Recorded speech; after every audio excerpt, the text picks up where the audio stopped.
What up? What up? Hello, hello. What's good, What's people? good, everybody? What's good? What's good? Hey, we here. Hey, yeah, we're back. Yes.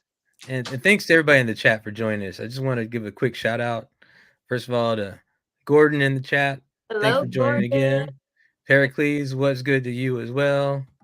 Frustrated on time. This might be like 3 shows in a row for you. Let's see if we make it 4. Wow. Good job. Get my shade alert started early. Hey. And then Marvin Wynn, thanks for joining. Thanks for Marvin, joining. thank you. We got Mr. Stewart. Charles Stewart III. Highly talented, Shut, and shut, style so shut. serious. Yes, we do know what it is. Hey, thanks everyone for joining. Sunny night. Great to have you. Thank you. Hello, hello. Yeah, we Sunday here. night. It's Wednesday night. Wednesday night, All right? right. We'll be back here Wednesday, Sunday, but yeah, tonight. What's going on, everybody? It's good to see everybody. All the smiling faces. Hump day. We got a couple more days to the weekend, so it's time to get into this. So, what we doing? What we doing? What we doing? We going to look at some comic books first. What came out today? Yes. Dad jokes be gone. Uh-oh. That was clever though. Rich was on that, That was man. good. That was That was like good. he got his Johnny Carson on. That was right. I like that. What's up, Bodega Dash? What's up, Jay the Blurred? Hey, I just want to say too, I appreciate y'all letting me come in on today. You know, I love being on BCL and just the fact that I get to jump on unexpected on a Wednesday. You know, I'm just here. I'm gonna soak it all in, and I'm gonna add in. I know I'm a guest today, so I'm gonna be polite, and I don't want Rich to get on me. I don't want to be the topic of his sermon on Sunday. No. We're not doing that. We're not going to do that. What we will do though is we will salute everybody. Want to thank everybody for joining us. Please like, share, and subscribe. Facts. Also, we're asking and soliciting your support. If you like what you see, hit us with a super chat, and it goes to paying the bills because we working this thing with duct tape and prayers, and duct tape and prayers don't get everything done. We need a little Heavy on the prayers. We need a little paper to take us a little farther. So anyway, man, Phil, you are our guest tonight. For those who don't know, DJ Phil is one of Pittsburgh's finest DJs. He DJs for the Pittsburgh Penguins. He sometimes. DJs around the city. He was just voted actually best club DJ in the town. So Pittsburgh is a legendary city when it comes to Black culture and everything that is attached to it. So we're glad that he's here with us tonight. He's gonna hang out with us and offer commentary and let us know some things that he's working on. And so y'all just make him feel at home and make him feel welcome as we do what we do. So that's what's up. For sure. And I already feel like I'm at home. So regardless if they nice or not, I've been here enough. So I'm like extended family up in this joint. So. Yes, sir. What's up, y'all? Well, that's not late. They go Herschel's evil twin brother. Late to the party as usual. Good evening, Mr. Paul. How you doing, sir? Good evening, Paul. I'm cooling the fan. I'm cooling the fan. There we go. Ask me why I'm cooler. Well, ask me why I'm cooler than the fan. Why are you cooling the fan? Wow. I know why you're cooling the fan. What does that even mean? Why, Dad? But why, Paul? Why? Oh, we got something good coming tomorrow night. Is that why? Derek, you tell me. You tell me. I do want to shout out Paul. Matter of fact, I want to shout out the Kota. I want to shout out the Kota Boss. I didn't know you guys write. You guys write editorials, and you guys, I peeked into the Black Panther issue number 10, and the Black Comic Laws chapter was represented. So shout out to my guy, who's the leader of the Cult of Boss and the Black Comic Law chapter, I should say. So yeah, that was a nice little nod that issue 10, had a little splash in there with us. Matter of fact, that issue had more letters in it than any issue that prior to that. So that was good to send Dr. Eve Ewing off with a good send off. That is indeed why I'm cooling the fan today. Already frustrated fans. Thank you so much, Frustrated. And getting us in started. honor of this topic, let's go.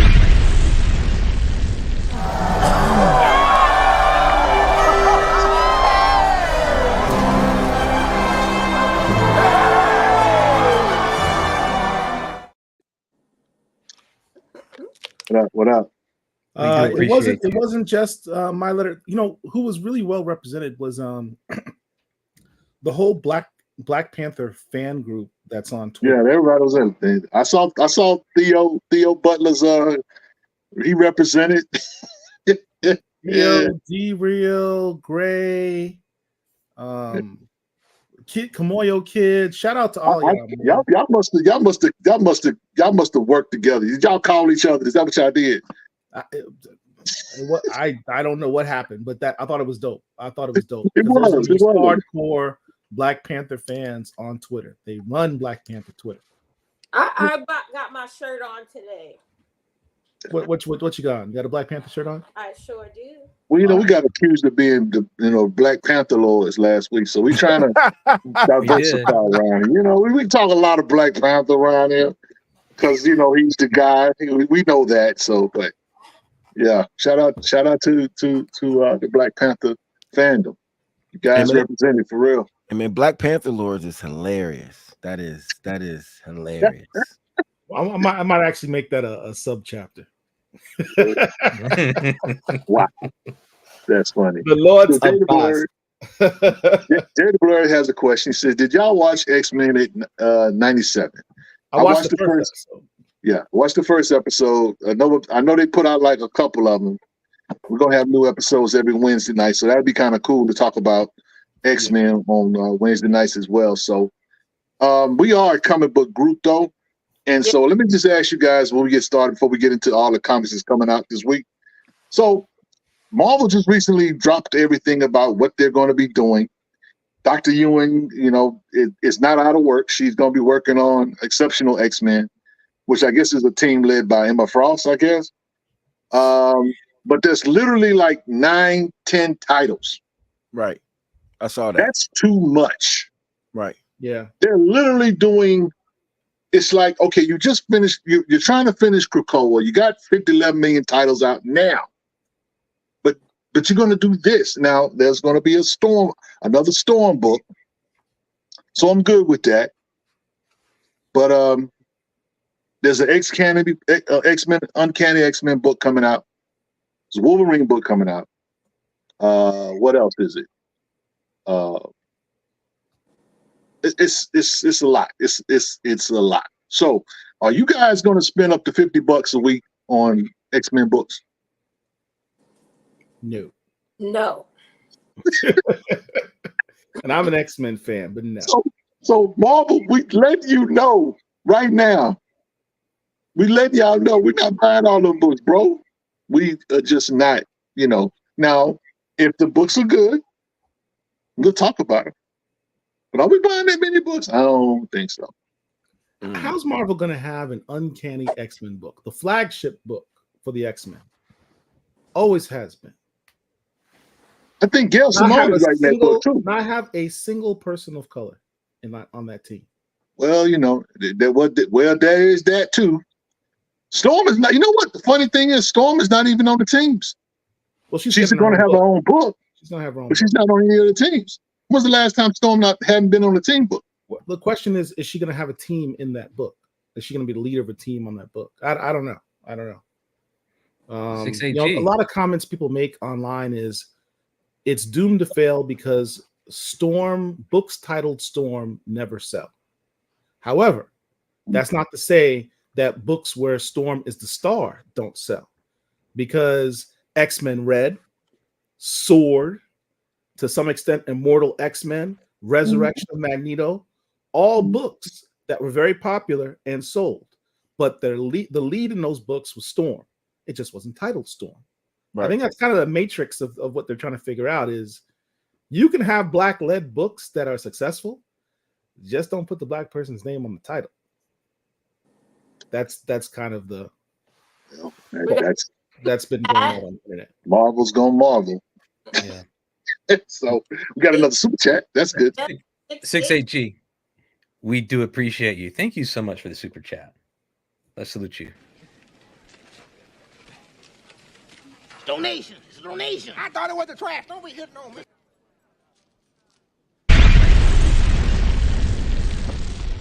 Thank you. Oh, it's funny. Check this out. Jada Blur says a lot of those books are white, right? Now, isn't it something that, what's his name, Pepe Larraz, got a lot of static for, Yes, he did. for not having no people of color? One.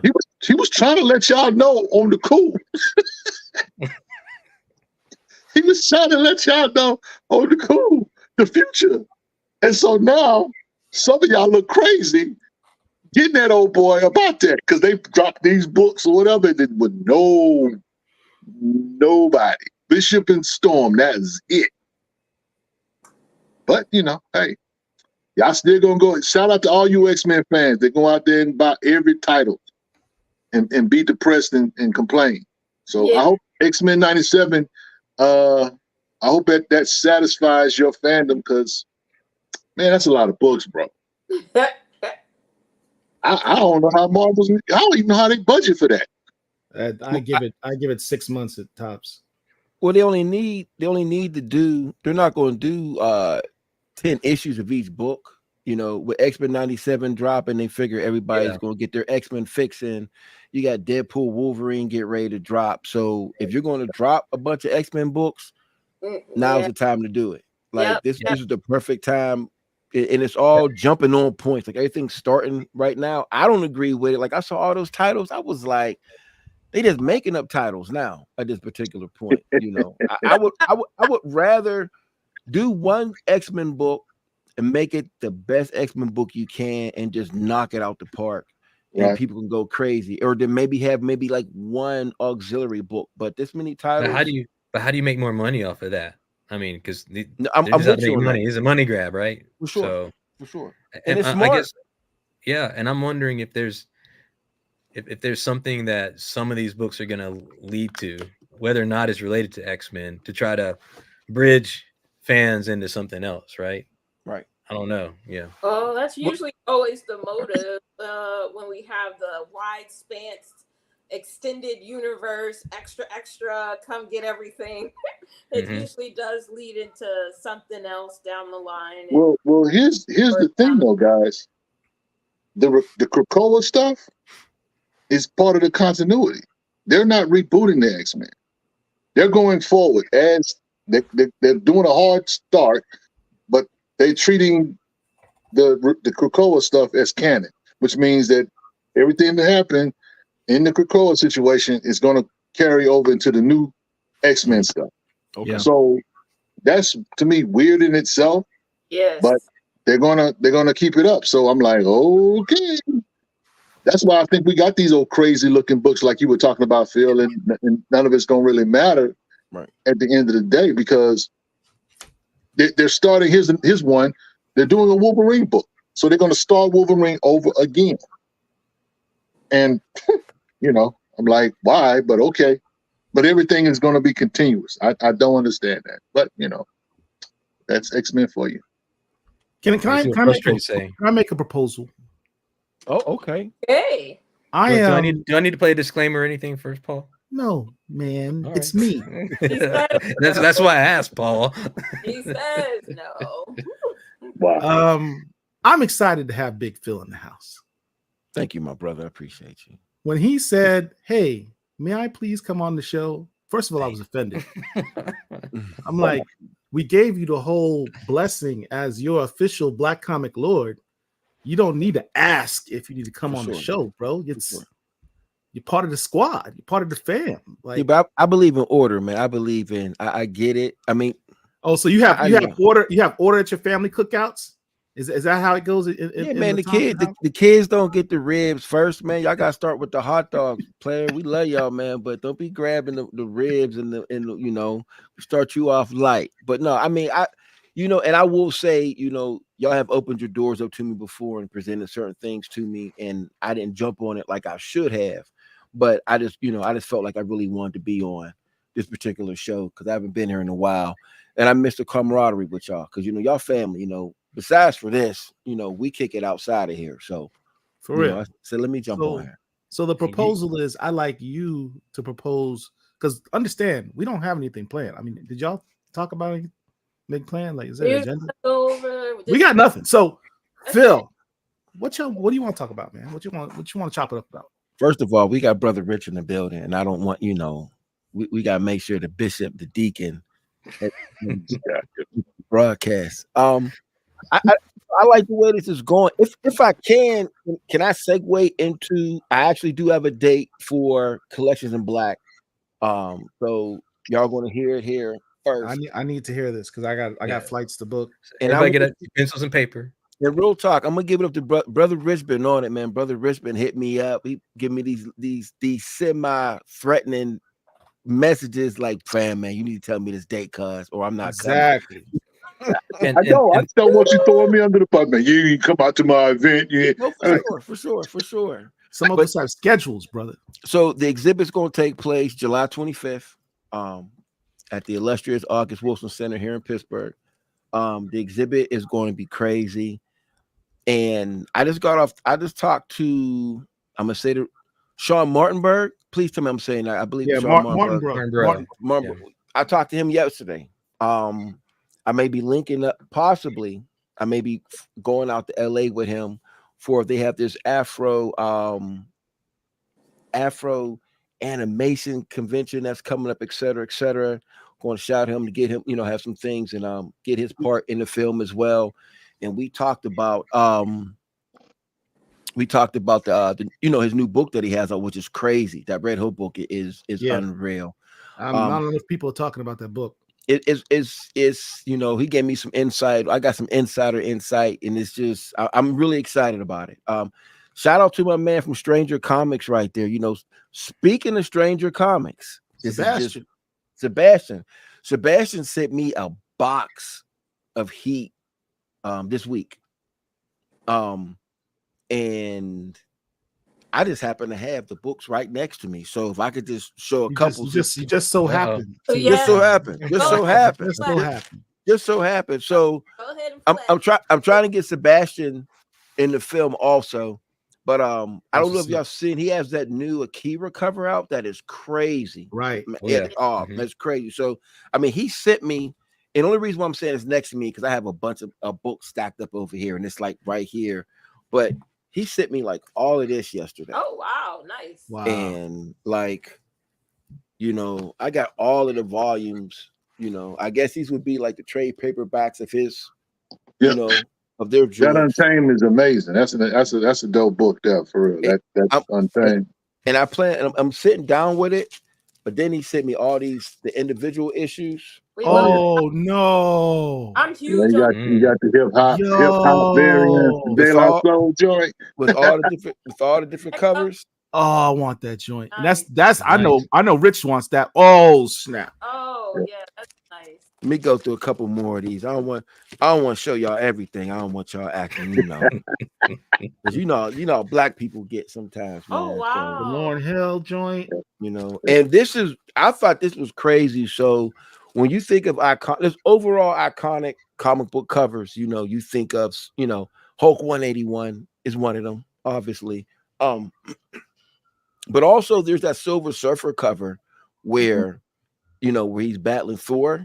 Right. And they did one of those too. Oh, that's nice. So, and there's a whole nother stack, but I don't want to take up, too much of that for y'all, man. But it's I gotcha. So, but Sebastian, you mentioned Stranger Con. Give people the details. I know it's coming up. I think you got one event this Saturday. Put the details in the chat so we can tell the fam to go to Stranger Con. That's for sure. And also too, if Marvin Wynn, I'm trying to see if that, I don't know. I know I saw him pop up earlier in here. He's your brother, man. Y'all should get on y'all show, man, because there you go. Because Marvin has a black, that's a brother, and he has a comic book company based out of Pittsburgh called Comicsburg. And he cool. just, and I think it would be dope if y'all got him on the show at some particular point. Me and him just met last week, and we're actually going to do some things. And I'm trying to get him in the film as well. And he gave me a nice stack of his new books as well. So he's a good brother, man. We linked up, and Commersburg, they're making some noise, and he's definitely going to be, there's no way I'm not going to have somebody from the crib not to be in my film. And I got one more announcement to make too. Okay. One more. We are about 90% there on getting the Matt Baker Street together. That's what's up. Nice. I just got word. I just did Councilman Kahari Mosley, which is a friend of mine. We've been working on this particular piece, and he just, he said to me, look like it's going to be a go. We just have to, we gotta get all these signatures, all this other stuff that we have to do. He's doing the work. I planted the seed. He's doing a lot of the work. But then once it comes back that it's approved, then we're going to work together. But I'm going to say it's happening, because if it's not going to happen, then something's crazy. But it's happening. And so once I get this Matt Baker situation together, next year I'm going to work on trying to get something for Jackie Orms as well. So nice. A street too or something? I want to try to get a street. I want to try to get a street in her, something for Jackie Orms. I think it's only right, for what she's done, for the culture in general. That's big deal. Big deal. Shout out to Night Watch. Give him some props to Stranger Comics. And then also Stranger Comics, if it's Sebastian, I sent you a message in Messenger. If you want to join us and show some of those covers, hey, yeah, I can send you the link. Come through, Sebastian. Yeah, just hit me up on Facebook Messenger, and we'll give you a link. Yeah. Somebody needs to. I want to have the Black Comic Lords come through as guests on Stranger Con. Come on, y'all. What we doing? I'm jumping on that too. The hell? I missed that one. Hold on. There we go. On Stranger Con is again. Oh, nice. Yep.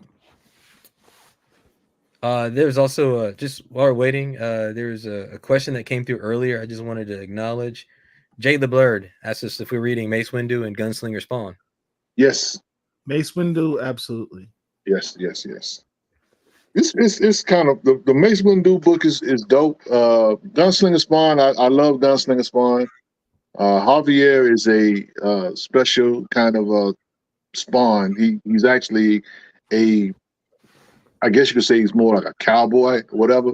But I think he's Hispanic, but he's illiterate, and so he's walking around this today's modern time or whatever, trying to adapt. And of course, he needs somebody to help him navigate. What I'm saying? But that Gunslinger Spawn is a violent book. He be slinging that iron. It's a good book. Hey, so did you see the new?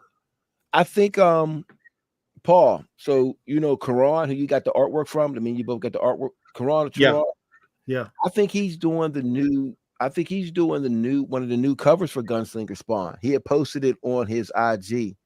A word? Yeah, I think he's doing one of the new covers for it. So I might have to get that off of him too. Just Shout out to Uncle Todd putting that dude, damn man, he making money.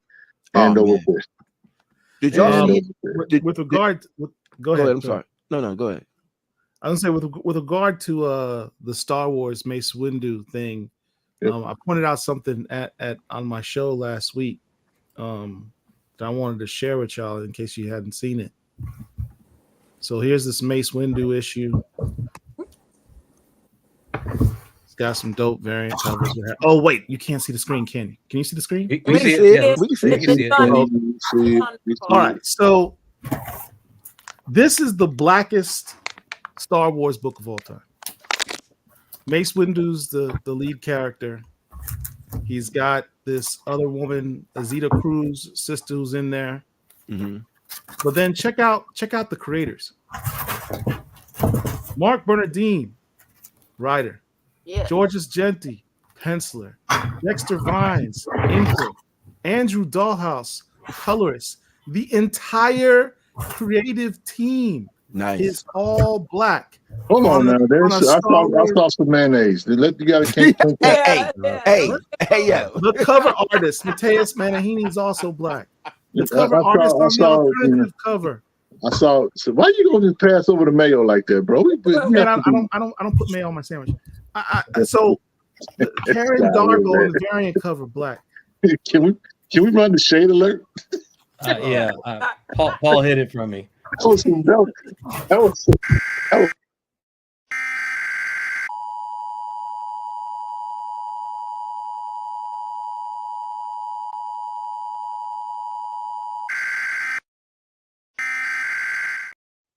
Everybody has been warned.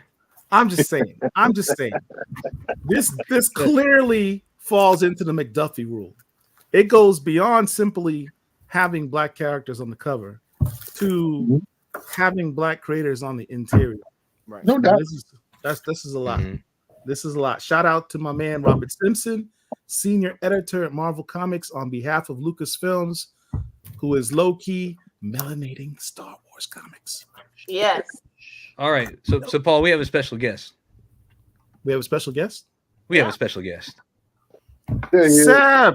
What's up, guys? How you guys doing? Here we go. Hey, doing great, man. You know, you mentioned Star Wars. What's crazy is so the Acolyte trailer dropped. So here's kind of the Acolyte trailer dropped. Amanda Stenberg is the Acolyte. Yes. Amanda Stenberg co-wrote the first Naobi series with me. Wow. Right. And on the cover. And when we let me see if I've got a cover handy. Hey Q, can you snag me a Naobi Shear's Life, please? A trade? Let me see if I got one, bro. You may not have to go nowhere. Let me see if I got one. You might have one right there. Let me see if I got one. It's not this one, right? That's the one right there. Exactly. Come on, I'm always ready, baby. I'm always ready. That's funny. So the fun thing with that, right? So Amanda Stenberg co-writes Naobi Shear's Life with me. That became the first nationally distributed comic book with a black female author, artist, and hero. Right. Thank you. And that's why, Seb, that's why that comic and that particular cover is on our Black Comic Lords Wall of Fame on the wallpaper you see behind you. Thank you. Well, you know what? Hold on a second, Paul. Hold on a second. Let me just go ahead and salute. No, for real. I need to salute this king because some of y'all didn't get it, but I know he blessed the Black Comic Lords with that trade. He did. You gave us so thank you again for doing that. I gotta just salute you because man, I don't want to, this is you're a guest here. I don't want to get into a full-blown interview, but I'm just curious. Are we ever going to see Naobi on screen? Well, I'm glad you asked that question, because to finish that sentence, Amanda did that Naobi Shear's Life way back in 2015. Viola Davis did the forward and the hardcover. Viola Davis did a movie called The Woman King. Right. Her daughter in The Woman King is an actress named Tuso Mbedu, who starred in Underground Railroad. Tuso Mbedu co-wrote the new Naobi comic with me that drops. Oh, look! Yeah, I seen that. Come on, man. Yeah, that's all right. It dropped this Saturday on our Kickstarter and our StrangerCon events. Golly, man, that's pretty that amazing. gives you a bit of an idea. And Kanan White did the interiors on this bad boy. So it's so I went to Comic-Con Africa in Johannesburg last year and celebrated this with Tuso, this big she's a megastar in South Africa. Hey, before you go any further, I just want let's go back. Where'd you go again? We went to Comic-Con Africa in Johannesburg. They flew us out. Crazy. And we had my list to go. What was crazy, guys, is and I don't want to take too much time away from Big Phil here. No, do you think, baby? This ain't my show. It's your world, baby. Let's go. No, I appreciate you guys very, very much. I really do, because I mean, like when we do this stuff and we're in the lab, like I started Stranger Comics on my credit card, sleeping in the car. Do you know what I'm saying? You start with one comic book. And when I was starting Stranger, we're in our 15-year anniversary. So this event on Saturday is a big deal for us. 15 years of being in the game is not easy as an independent comic creator. And a lot of people think like, oh, you see these celebrities and shit. It's like, this is not a Silicon Valley funded independent comic company. Right. My credit card, and my mom, who just passed, she blessed me with the very first seed money to print my very first comic book. And that was essentially, what's up, Gordon? This essentially was the start, the journey of Stranger Comics. We had offers, guys, from some of the bigger comic companies, but they were literally like, well, this would look good during a Black History Month announcement. Right. And that was that. And I was like, oh shit, I'm gonna have to start a company again to protect the integrity of Naobi. Right. And we did start with the Untamed, and then we worked with the Mandler. And a lot of times it's this kind of this double-edged sword, right? Where you go, oh, you've got these celebrities that are endorsing your project, because it then feels like it's a validation to the fan base. But it's like, I'm still writing this shit. You're still in it for the art and craft of the comic book. We're not in it necessarily for the art and craft of the movie. If it happens, then that's amazing. But we still need to celebrate our own, art form, right? This is not a popularity contest. We're not doing this because it's a hashtag trending. I'm doing this to create instinctively. And then of course, years later, Black Panther comes out. We get tons of offers. We sign with HBO. And then we pulled the rights from HBO maybe about a year ago. And I've been in the lab creating how I want to see Naobi as a animated movie and live action. And I'm going to give you guys the first peek at it. No one has seen this. This is going to come on StrangerCon, but this will give you an idea. Well, where's the Black Comic Lords exclusive, dude? Look at that. This is a Black Comic Lords exclusive. There you go. So yeah, we could do a Black Comic Lords exclusive, 100%. Wow, That is that's dope. so brilliant. That's dope. That's That is absolutely nice. beautiful, And man. that's Tuso and Bedu right there is Naobi. There's Naobi's mum looking a little Lauryn Hillish in the back right there. So yeah, this is a metal joint right here. And so really, guys, I mean, a lot of times, when we're independent, we're so, I don't say desperate, but a little thirsty to get on TV and to get on film. And I always say this to creators: once someone takes it from you, it's essentially they're now then in control of your vision. And if they fuck up your vision, the next time you're at a comic show, some fan's going to walk past and go, "Oh, that's that booty shit I saw." Right. I don't fuck with this anymore. So make sure you hold on to the sense of who you are. In your you got to nourish your soul as well as your pocketbook. Otherwise, why fuck with it? And I didn't even realize this was a thing back in the days, right? But I started doing these homages, right? So I love it. Yeah, so like that one wasn't in the box, cuz let's talk about that. I was looking for that. You were looking for this one? I was looking for that one. My feelings. We might have to send you some things. Here we go. Phil, you can get the Black Comic Lords exclusive. No, that's the Pittsburgh. If I'm correct. Wow. And then what we're going to have two guys on StrangerCon, I want you guys to definitely come through, is it's very simple. It's a very simple cover, but the symbol that we've always done for Naobi, right, is this symbol. Yeah. And of course, because it's the symbol of her opening herself up to the goddess to receive the goddess's light. And then she fights it off. So I had to do something really, really simple instead of, her name in the new Naobi join on Saturday is She Tribe. So we had to do. Yeah, I see that. Wu-Tang Ooh, I love that. Yeah, that's very nice. And I'm glad y'all just now seen it because I seen that already. No, I saw it. I saw it online, but I haven't seen it all shiny and my beautiful feelings like is that. hurt though, because that Midnight Marauders homage. So Phil, you were saying your feelings are hurt. You got a box full of like, you got a treasure trove full of shit, and your feelings are hurt. What the fuck? Wow. But we'll hook you up. But yeah, if you guys like the blade, if you like this blade joint, this is on again. Kanan White did this cover. I'm going to show you guys something which is going to be a mid-campaign drop. Let me see where I put that down. Mid-campaign drop.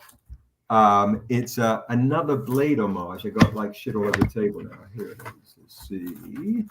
Well, before I find that, I know this is the one you guys are fiending for. You already know it. Bring it on out. Ooh. Oh yeah. So we've got this. This joint's going to be.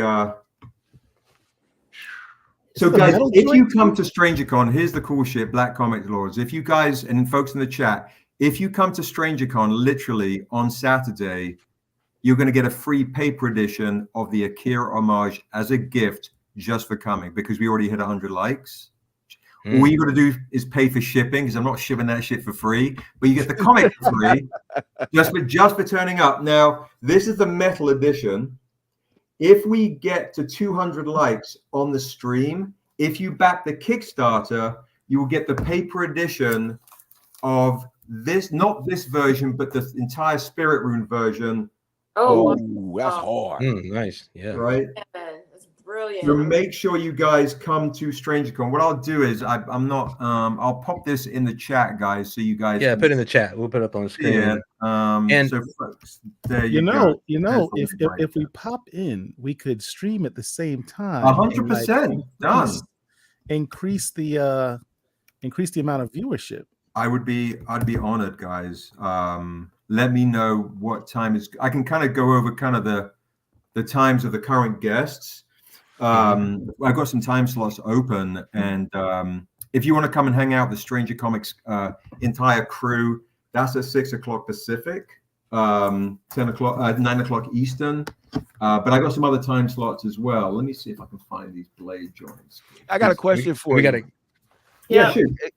Was the Akira joint? Is that digital or is that raw pen and pencil? I think Alex Patterson is newcomer. There it is. He did that. Yes, the metal version is limited. The silver joints will be limited to probably the backer total on Kickstarter plus 25. The gold joints will be limited to what you pick up on Kickstarter plus 5. Usually our silvers are limited to 25. Our golds are limited to 50. So I'm gonna ask you one more time. Was that drawn in pen and pencil or is that yes? digital? No. I'm pretty sure it's digital. So you're not. But so what we're gonna do is I'm gonna need a nice high res scan for the exhibit. So I'm gonna put that up. Oh yeah, thank you. I appreciate that. That 100%. Blade homage, man. Covers are fire. What? Yo, I dare somebody to tell me that someone's got better covers than Stranger Comics. I appreciate that. We That's really not possible. I appreciate that. You know, we really do our best to put our foot into these covers. Got some Half Dead Customs. He does figures too. So. Oh really? Oh shit! Yeah, definitely. I'd love to link up. So to you, and I'd be honored. I'm real easy to find. If you find me on Stranger Comics on Instagram, send me a message. I'm the president, but I'm also the sweeper and social media guy. Guy that lifts boxes and drives trucks to conventions. I'm pretty accessible. But I was going to say, it's interesting. Like Carl Jones is coming on Saturday. Obviously, he's animation legend. So maybe there'll be some fun things to chat about in the future.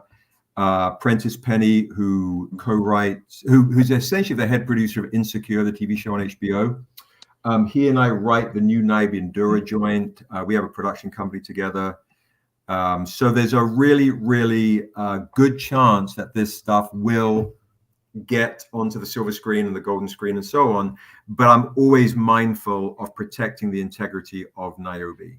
Because a lot of times, and this isn't, sometimes, at some point I'll name names, but a lot of times I see our covers get, our work influences other covers in the comic industry, which is fine. Which I love. It's rising tide raises all ships. And I don't give a fuck about me getting credit or Stranger Comics getting credit. For me, it's the journey of Naobi. She deserves her flowers, and that's what's important to connect with the fan base. Niobe, the character, deserves her flowers, and she's been extremely protected. And there's a big hip hop. When I say hip hop, I mean a rapper. Literally stole. Somebody pointed it out to me at Baltimore Comic Con. Stole one of our Niobe covers and put it on as her album cover with tattoos all over herself. Oh, Are you serious? Yeah, I'm serious. I'll find the name. I can't remember who it is, but you know, and I've had to sign a couple of NDAs as well because giant producers, filmmakers that make big TV shows and films, you can literally see our shit being ripped off. So sometimes it creates that sense of like, oh, I got to get my stuff out right away in case someone else does a carbon copy, but very hollow without the integrity of 30 years of world building and the pathos and the empathy I have for this character, and the journey is very sensitive and, you know, delicate and nuanced and vulnerable, super vulnerable. Niobe's very vulnerable, and I don't like that shit when it's just, oh shit, let's just do some surface stuff and get out on TV because it's trendy right now. You know, I can't fuck with that, and that's why I started Stranger Comics, to protect that. You know, for you guys, you know, that's important to me.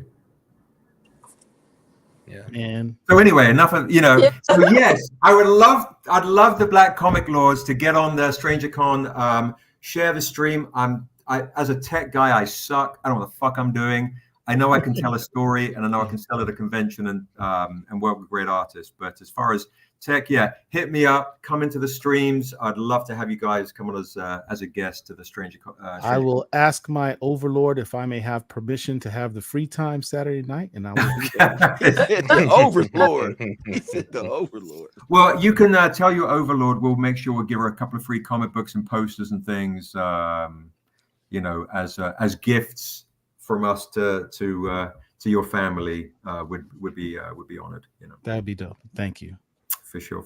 I'm gonna try and come through for real. And some other stuff that we have too. Just to also let you guys know, we just finished. Your one of your crew is Tomiko, correct? She was. She was. Okay, fair enough. So I credit, because she gave a nice quote for Tales of Asunder. So I gave you guys a note here.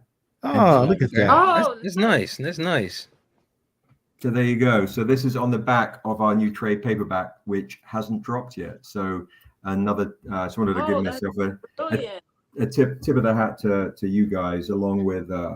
All right, so me and you cool again. Me and you cool again because it hasn't dropped, but it's at my house. Let's go. Oh, that's cool. We back. We cool again. We all right. Very cool. Very cool. So yeah, guys. So yeah, Saturday, just so hit me up. It's obviously our big Kickstarter drop. Day one backers get a Wu-Tang homage just for backing the Kickstarter. You got to try female covers, and we've got honestly, there's been a lot of hip hop joints. So yeah, Phil, I'm not sure what Quincy put in the box for you, but no, we're good. We're good. We good now. We all right. the pressure, Phil. The pressure. My man. We also doing this joint. If you guys, obviously, you guys are comic heads. You guys, I'm sure, know Ivan Tao. Oh yeah. So he is doing for early birds. Again, no one has seen this shit yet. I'm going to show you. We did a connecting set right here. Oh, wow.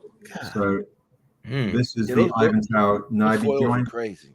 And then again, I reiterate, there is no comic company in the world doing covers like Stranger Comics. None. And I see a lot of comics. and I will say, it does say Black Comic Lords on the back of this, just so y'all know. So that's twice in one day. There it is. Look at that. And this is the symbol of our Numenor in the helmet, just right. And you see in the reflection, that's one of Niobe's disciples right there in the reflection of the sword. This is, so I wanted to explore new worlds in Asunder, right? We start very we started Asunder obviously in a very kind of the African diaspora of our fantasy world. And in Naobi Shear's death, something dramatic happens to Naobi in Naobi Shear's death. And before we get to Naobi Shear's spirit and we ascend with Naobi Shear's God, that's the journey of Naobi. So her disciples, what do? They spread the gospel of Naobi across the different continents in Asunder. So the first continent we'll explore with one of her disciples is in this part of the world. Oh, that's Which is where the Akira joint is. It's also apropos that you're doing this during Women's History Month too. So that's really dope, man. It's very fitting. Very fitting. Thank you. I appreciate it. Yeah. So yeah, we put our foot into these stories. You know, the art, it is not easy. It's not an easy journey being, you know, a full-time comic creator and trying to make a living and support your kids, and profit margins are small. You know, buying comics is tough. You know, it's not an easy business, but something happened at Emerald City Comic Con a couple of weeks ago. There was a lady who was probably close to kind of my age, and she came to the booth, and she cosplayed as Naobi, and she said it's her first ever comic, character she'd ever cosplayed, and she made her own sword. If you go on Stranger Comics' Instagram page, guys, scroll down, you'll see this lady, and she made the feathers. It was one of the most impressive cosplays I've ever seen. She's like, this is my first cosplay I've ever done. And it's like, nice to have that connection. Those are the days, you know, that those are the days that make kind of the grind and the stress and the politics and the lawyers and Hollywood and all that kind of, honestly, that bullshit worth it, is that real honest connection. It's pretty humbling and very surreal. Oh, and if you know, guys, do you ever remember the book, The Shannara Chronicles? Yes. Is that it? Yes. Okay. So there she is. Yes, exactly. She's standing on a chair. So that sword is huge. She painted the runes on. It was crazy. She made her own amulet. It was wild. Mad detail. So the creator of the Shannara Chronicles, this older dude, he's probably in his 70s, 80s or some shit. He came to the booth. I gave him a free comic to read, right? I'm like, yeah, I read that shit as a kid. And he came back the following day and said, this is the only comic I'm going to support. And he kept on coming by every day at the convention with his old wife, and he bought one of our comics each day. Yeah, it was crazy. Beautiful. That's what's up, man. It was crazy. But guys, I don't want to take up too much time. I know I've been yapping. So I'll put this again in the chat. That's the YouTube link. And make sure you guys come to that joint right there. Get your free comic. Come to the Kickstarter. Get your free Wu homage. And I'll talk to the Lords about coming on our stream, and we can dual stream. You know. Hey, send me those links in Messenger. I don't see them. Oh, snap. Across. Okay, got it. Yes, in or you can send in the private chat. Either one. Okay, gotcha. Yeah. So let me do that. I'll do that in the private chat. So that's the Kickstarter join I just sent you. Got it. And thank you so much. I really appreciate you guys letting me come on and be a part of your guys' show. It's very kind. I mean, this is what happens. I mean, anytime I jump on, man, you know, I bring anybody in this piece, man. You know, I might have LL on her next week. You know, I jump in. I'm like, we got the most gangsterous light-skinned brother with an accent. You know, I feel very gangsterish because I'm from the mean cobbled streets of a little village in England. You know, that's what I'm talking about. No, I appreciate it, guys. I appreciate it. Yeah, come and get your Wu on. Come and get the journey of Naobi is going to. You know, it's so funny when I see motherfuckers copying us. It is. I really appreciate it because it lights a fire, and what you'll see in the transcendence of Naobi's journey and this kind of Joan of Arc, Cleopatra ascending to godhood. I'm like, I can't wait for the next copy of that moment, because that shit is going to be like, I mean, that's just too. But this is where it's at, guys. This is the one right here. This is what the show will be looking like. This Wow. right here. I cannot wait.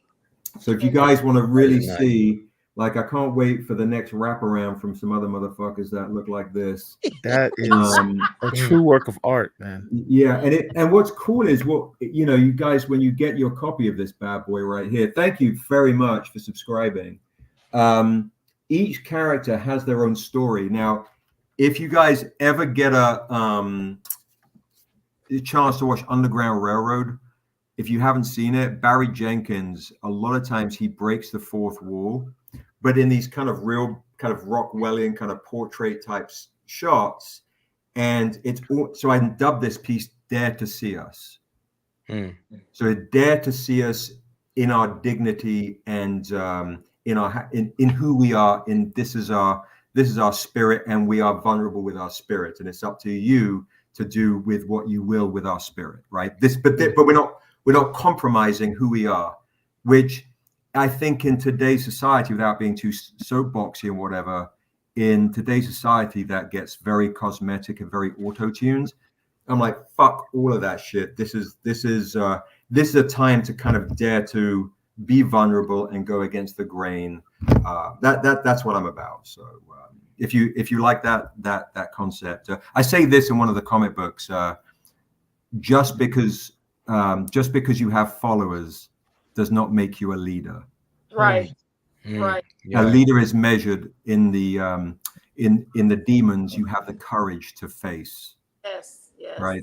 To me that's what it is. So, and Naobi, I'll say this is, everyone's like, oh, Naobi's your chosen one.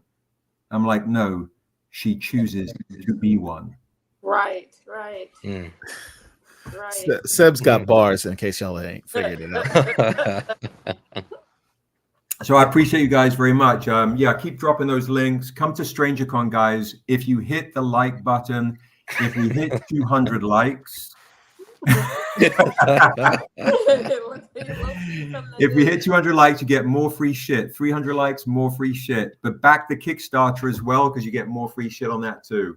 And that keeps us telling these stories to you guys. And honestly, Hollywood watches.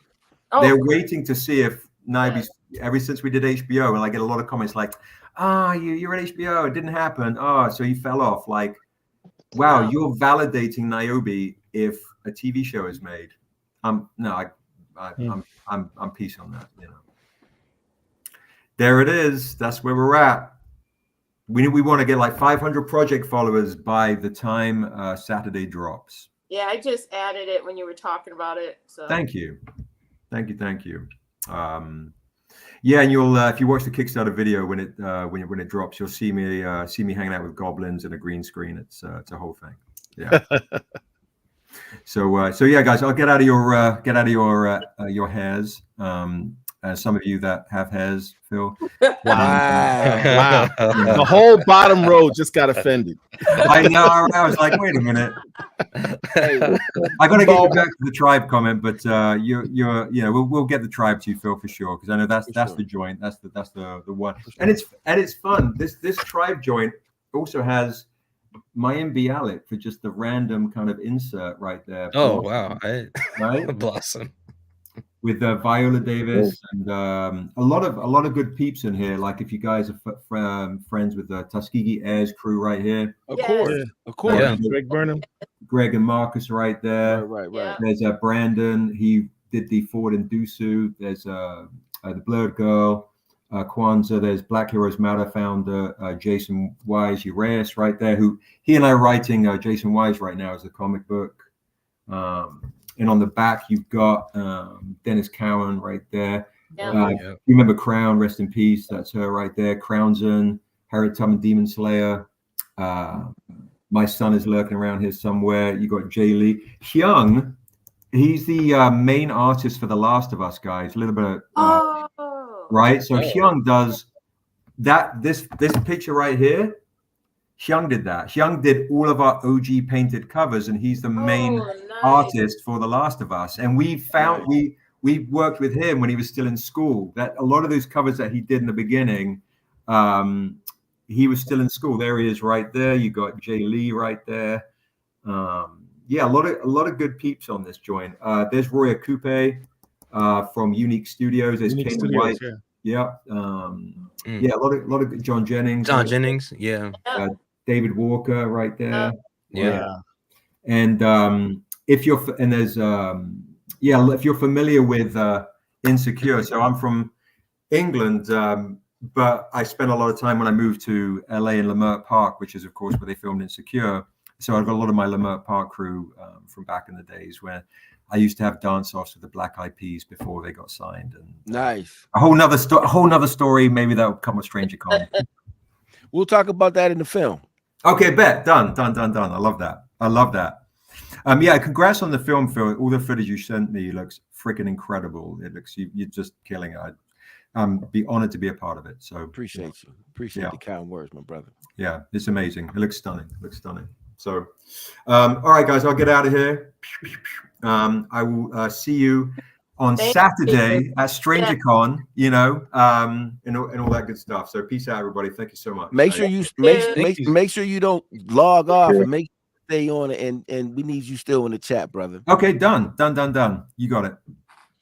Yeah, thank you for joining us, giving us this information, and happy that hopefully you got more people in the chat and know about this coming up on Saturday. So thank you. Thanks, Derek. Thanks so much, everybody. For sure. Yeah, keep dropping those links. Derek. Yes. Keep dropping those links. All right. We'll do some more. Come back soon, Seb. Thanks, guys. Appreciate it, guys. Bye-bye. Take care. Peace, guys. All right. Hey, this is what we do, That man. was a great surprise. That's what makes the Wednesday wrap-up show so dope. You never know what's going to happen. For sure. Right. For sure. And if I can too, so when we talked about my man Marvin Wynn from Comicsburg, I think, here's his book called The Edge. And I got a couple issues of his new book. Make him big. There you go. And like I said, this is a brother from the crib. You look on the back of each of his books, he has a little Comicsburg imprint. And and like I said, he's from here. I'm trying to show the brother some love. And Nice. I think it would be dope to have him, on the show, just because he's, Pittsburgh cat, man, we different. Tell him to join our Facebook page and post the stuff up, man. Yeah. I think he did reach out to us by email. It just, we got a lot of emails to get to. Hey, y'all don't know how busy we are. Yeah, it's real. It's real. We saw it, though, Marvin. We saw it. Hey, Derek. So I sent you some. I don't know if you got it. Let me get this. So I think what I'm gonna do is I'm gonna give y'all a sneak peek of some of the original pages that are going to be, in the exhibit. I haven't shared this with anybody yet. Oh, another exclusive. Is this another BCL exclusive, Derek? Yes. It's another exclusive, man. Give Derek, give Derek a chance, man. He got a lot going on today, man. Let him get. This is a Black Comic Lords exclusive. So I'm not going to show anything. I'm just show a sneak peek, and I'm doing all original art. There's no facsimiles. There's none of that. There will be a couple of pieces where certain individuals were kind of leery about sending them. So with those particular pieces, when I'm gonna get high res scans and I'm blowing them up, but they're significant pieces. Like for instance, I got Black Man cover to Black Man, the original art to the Black Man cover. And I got some original art from that Jack Kirby Black Love Romance magazine that he tried to put out that never came out. And I have some of those original pages as well. And that's going to be in the exhibit. And I know some of y'all are like, are those with you right now? Come on, man. We're not playing. Are those with you right now? Absolutely not, sir. But if Derek's going to post some of the some original pieces that's going to be in the exhibit as well. So that's a page from Jungle Action. I don't know if maybe we should make that take up the whole dip so everybody can see it, because I don't know if they can see it like that. I'm not sure. There you go. So that's that's from the famous clan, the clan stories of Panther's Right, Rage. right. Right. Go to one of these other drawings, and that's a crazy original page right there as well. Yeah. That's a dope one. Yeah. So those are the two you sent, right? I said 4. Hold on. And who was the artist on those pages? Them is Graham, man. What's wrong? Them is Graham. My fault. You're right. Straight man. He's playing straight man. You don't post up the goat's picture up there and not give homage, man. And so I think too, I'm going to do a section of the exhibit. I want to dedicate it strictly to Graham, but I feel like there's going to be so much of his work. So that's the Killmonger piece. My homeboy Khalil has that piece. And he's a Black original art collector he owns some of the dopest pieces I've ever seen. Like unreal pieces. So that piece is going to be an exhibit. It's going to be the actual page is going to be in the exhibit. And look at that. Yes, sir. He owns that J. Scott Campbell Black Panther Storm cover. Wow. No. Oh, damn. And so he's going to be in the film also. So me and him are setting up a time where we're actually going to link up, and he's just going to bring the pieces out and he's going to show me some of the pieces. But he was telling me the story about this piece, and I'm going to try to share a little bit of it, and I hope I tell it right.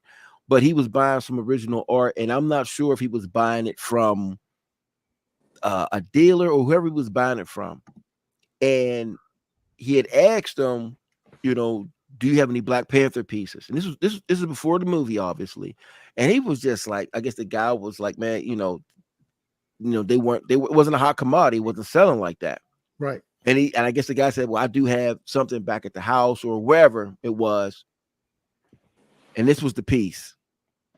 And when I say he got this for a bargain, it makes no sense. It wasn't inexpensive, but for what he should have paid for it, it's crazy. And it's Black Panther Storm, J. Scott Campbell, unreal. And I got some other ones, but I want to say, I got to save some of that stuff. So, Half Dead Custom said, where can I find clear images of those? On July 25th at the August Wilson Center. You could come down, you can see them bad boys in person. In Pittsburgh, right? In Pittsburgh. There you go. In Pittsburgh. Also, if you're a comic art fans, if you go to Comic Art Fans, it has a lot of original art that you could go and you could Google and see people's collections of original art in there, and you could see those pieces in there as well. And Paul, you need to get up a page on Comic Art Fans as well, since you started dabbling in original art. Don't look, man. You already gave me the first hit, man, and you got me all addicted to this. Yeah. It is a Thursday, but the actual zip is going to run for a couple of months. Yeah. But the actual day one is on a Thursday, and it's going to be incredible. We're going to have special guests. We're going to show the movie there. We may do a little bit of paneling. The next week is the gallery crawl. A day after that, we got Dougie Fresh at another spot. That's a whole other conversation. So that's going to be a crazy weekend. If you're coming in, trust me, you will not be disappointed. That's a weekend you want to be in the city.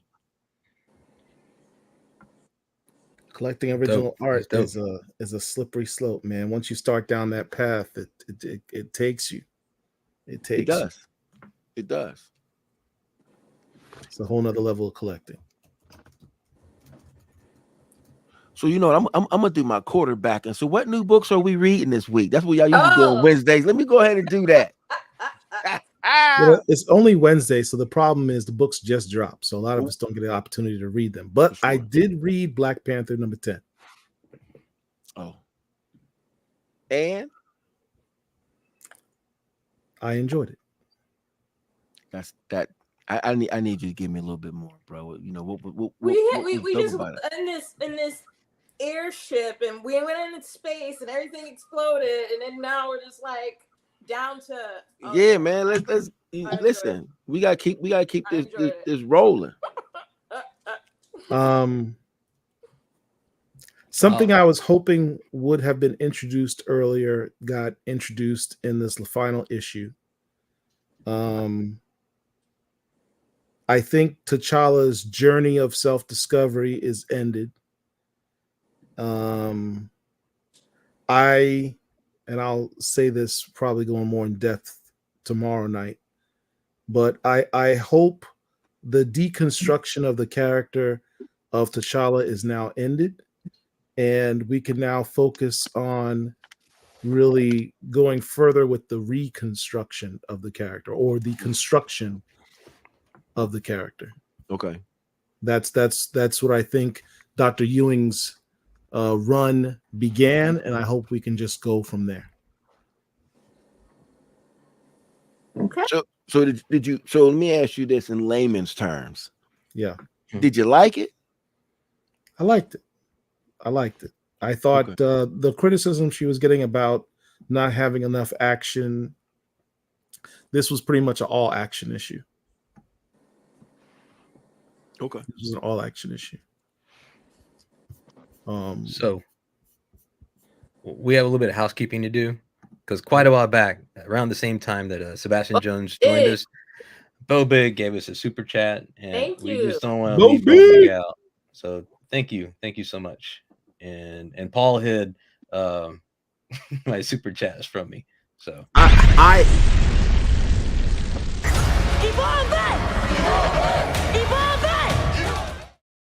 there we go. You and I, sir, we're gonna have a meeting. It's gonna be me and you, and we're gonna talk about the little buttons on the side and how you can organize them better. Because what you doing ain't working.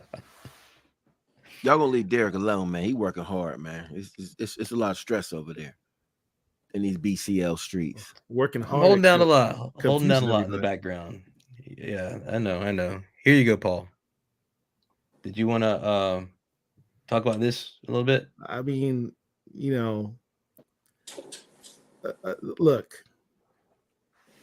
What is that? What we got going on? I'm trying not to fanboy and be humble at the same time. All right. I will read the letter. Dear Dr. Ewing, you're moving.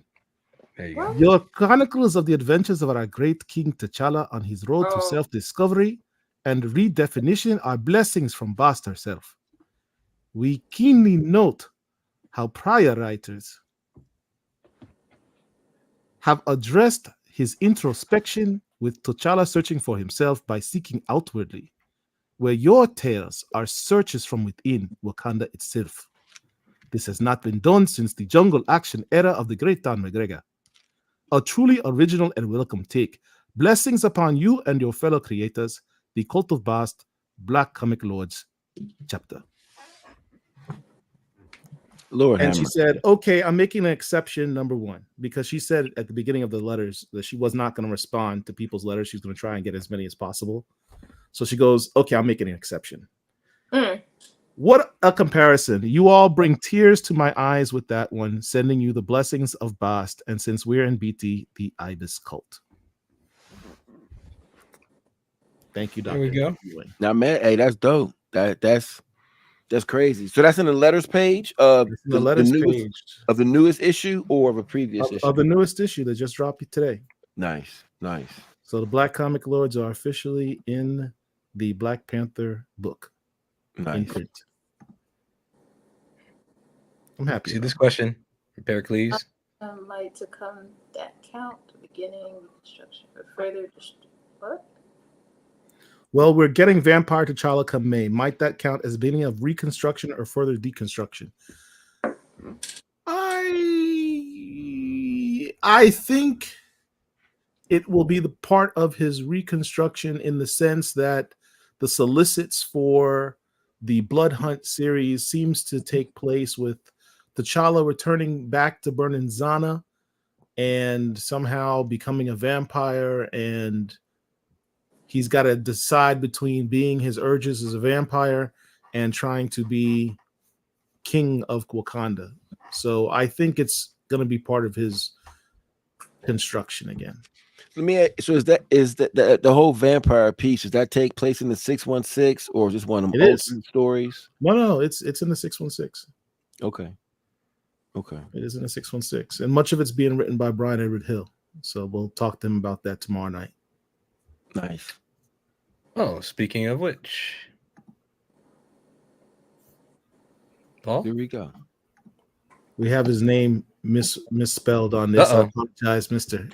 Hill. Spells his name with a Y. Come on, Derek. I fix that right away. Just give me all these props, man, and now I gotta take that back, brother.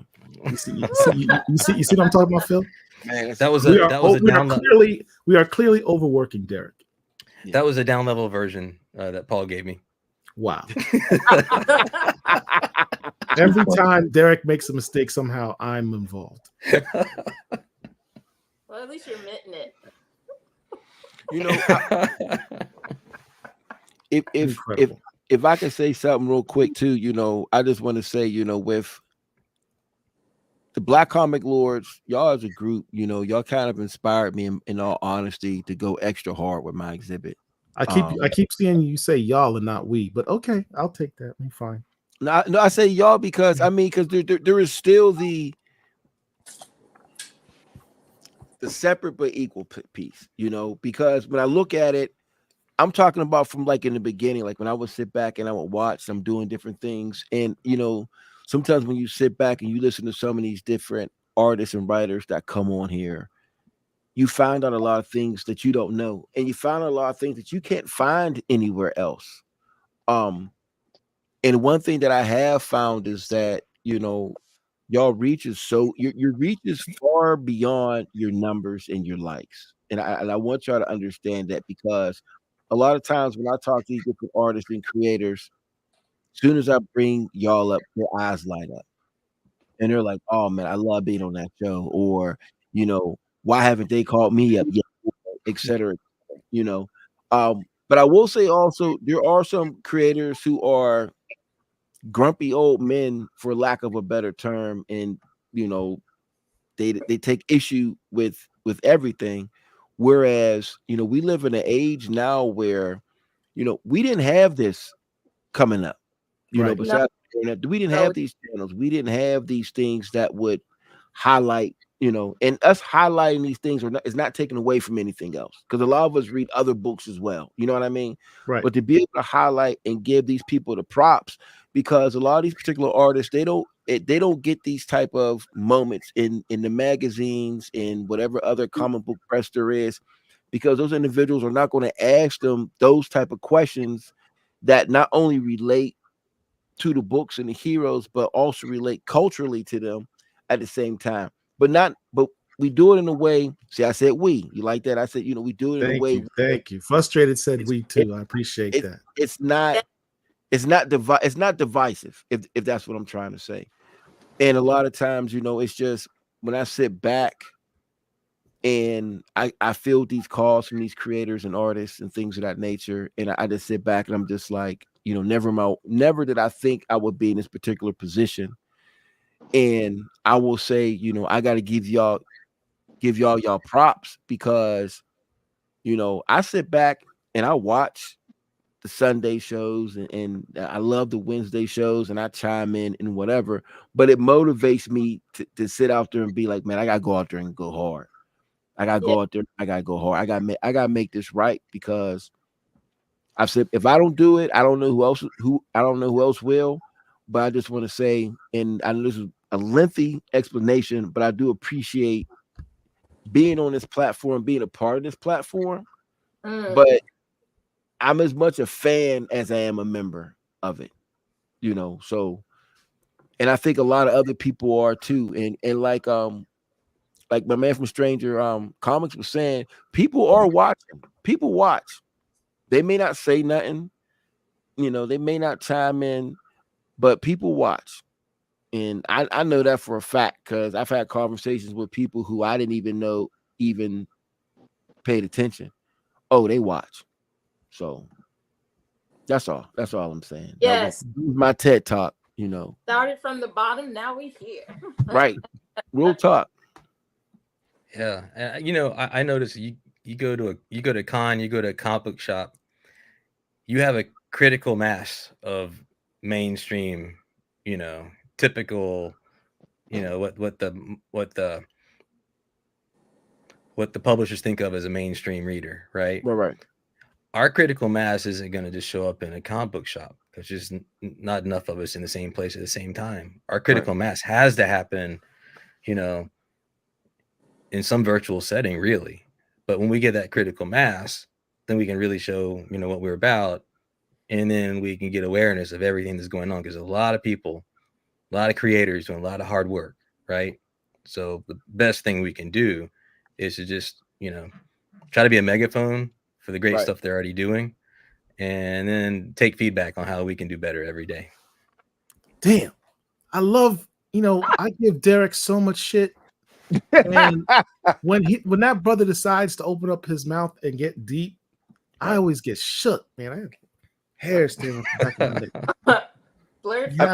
Have those moments. Thanks. And it's real over here. Where else can you see brothers pull out the Carmex? I had to pull the Carmex. I had to moisturize. You know what I'm saying? I didn't want to be on here. Look at my lips. You didn't want to look crispy on screen. I kept looking crazy. I mean, you got that 8K camera from Sony, man. So I understand. Man, Rich about done with us, man. It's so crazy. But I love Rich to death, man. Rich just shaking his. Let's give the floor to Rich. Rich, I'm sorry, brother. You've been quiet. I mean, that's unsettling. Why is this unsettling? Because we love you, Rich, bruh. You know what? Listen, stop. It's one thing I don't like is flattery. And the reason why I don't like flattery is because oftentimes it's robed in sarcasm. Mm-hmm. So I appreciate everybody here. I appreciate you mentioning my brother, but you don't have to do that. Not with me. I'm good. I'm just taking it all in. I'm just Black Comic Lords is special. It's something that was in our heads before we got to this point. And like I said earlier, when we were off screen, it has a lot to go. But I saw this already. That's why I'm not surprised. I'm not tripping, because I think that when you have vision, everybody's trying to catch up. No, for real, everybody's trying to catch up with you. Yes. And so for me, it's I've always had to, and I told this to Herschel and Paul. If you build it, they'll come. And so I don't take for granted that for cats like Sebastian to come in, pop in, or whatever, for you cats like yourself, Phil, to come in or whatever, and anybody that shows up and shows us love or whatever, I'm not surprised at all. And the reason being is because I feel like for those guys that you were talking about earlier, that the old heads that are a little bitter, they didn't have nobody to cheer them. They had nobody to really pat them on the back. And if there was somebody out there, they didn't know who they were. Right. Mm-hmm. Now they have a resource. And that's the difference. And I really do this really for them. As an old head myself, going back to when I had nobody. I had nobody to share stories with. I had nobody to just geek out with. I had to do it all on my own. And so for me, this kind of stuff is cool. You know what I'm saying? And I hear you. I see you, Google. I'm Mr. Grumpy. I will be that dude. I am that dude. Get off my yard. Get off my lawn. Because I feel like, listen, because here's the thing about our fandom. As much as I joke with it, as much as I play with it, I'm just that serious about it. Because the truth is, the reason why there have been many books that have been written about comic books, representation, all of those things. But why is it that none of these things are hardly talked about in academic circles? We run into cats like Professor John Jennings, Professor Sheena Howard, and others, but there are literally a handful of people that have made this a collegiate conversation, when it should be that much more. Next week, me and Derek, this upcoming Sunday, me and Derek are going to talk about Weird Fantasy 18 and the importance of that book in particular. how deep that book goes and Yes. and how significant that book is to the history of Black presence in comic books. Right. And it's stories like that that are not often talked about or told, to where I don't care that a comic guy who has 50,000 comics, and I don't care about that dude knowing the story. I want the dude that just reads manga, that don't care nothing about comics. I want that dude to hear this story. Right. Yeah. Because that's the dude that needs to know his history. Right. Hey, A lot of times, guy, we yeah. need proof of life. We need proof of life on that 9.6 now. So, Cool you know, guy. I mean, that's dope if you got it like that, but they're probably a reprint, to be honest. Hey, I wouldn't put it past anybody. This is, you know, but we need to you know, talk about stuff like this, because to your point, Phil, you know what I'm saying, our history is our history, and if we don't tell it, then who can we blame? Right.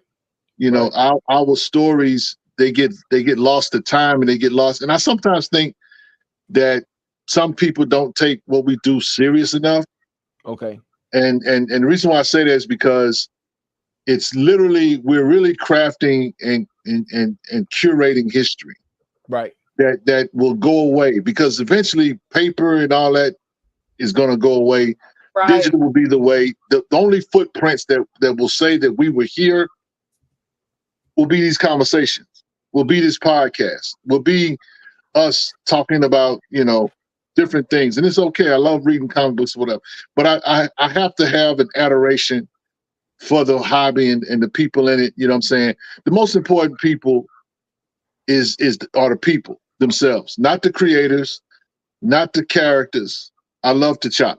I love Jefferson Pierce.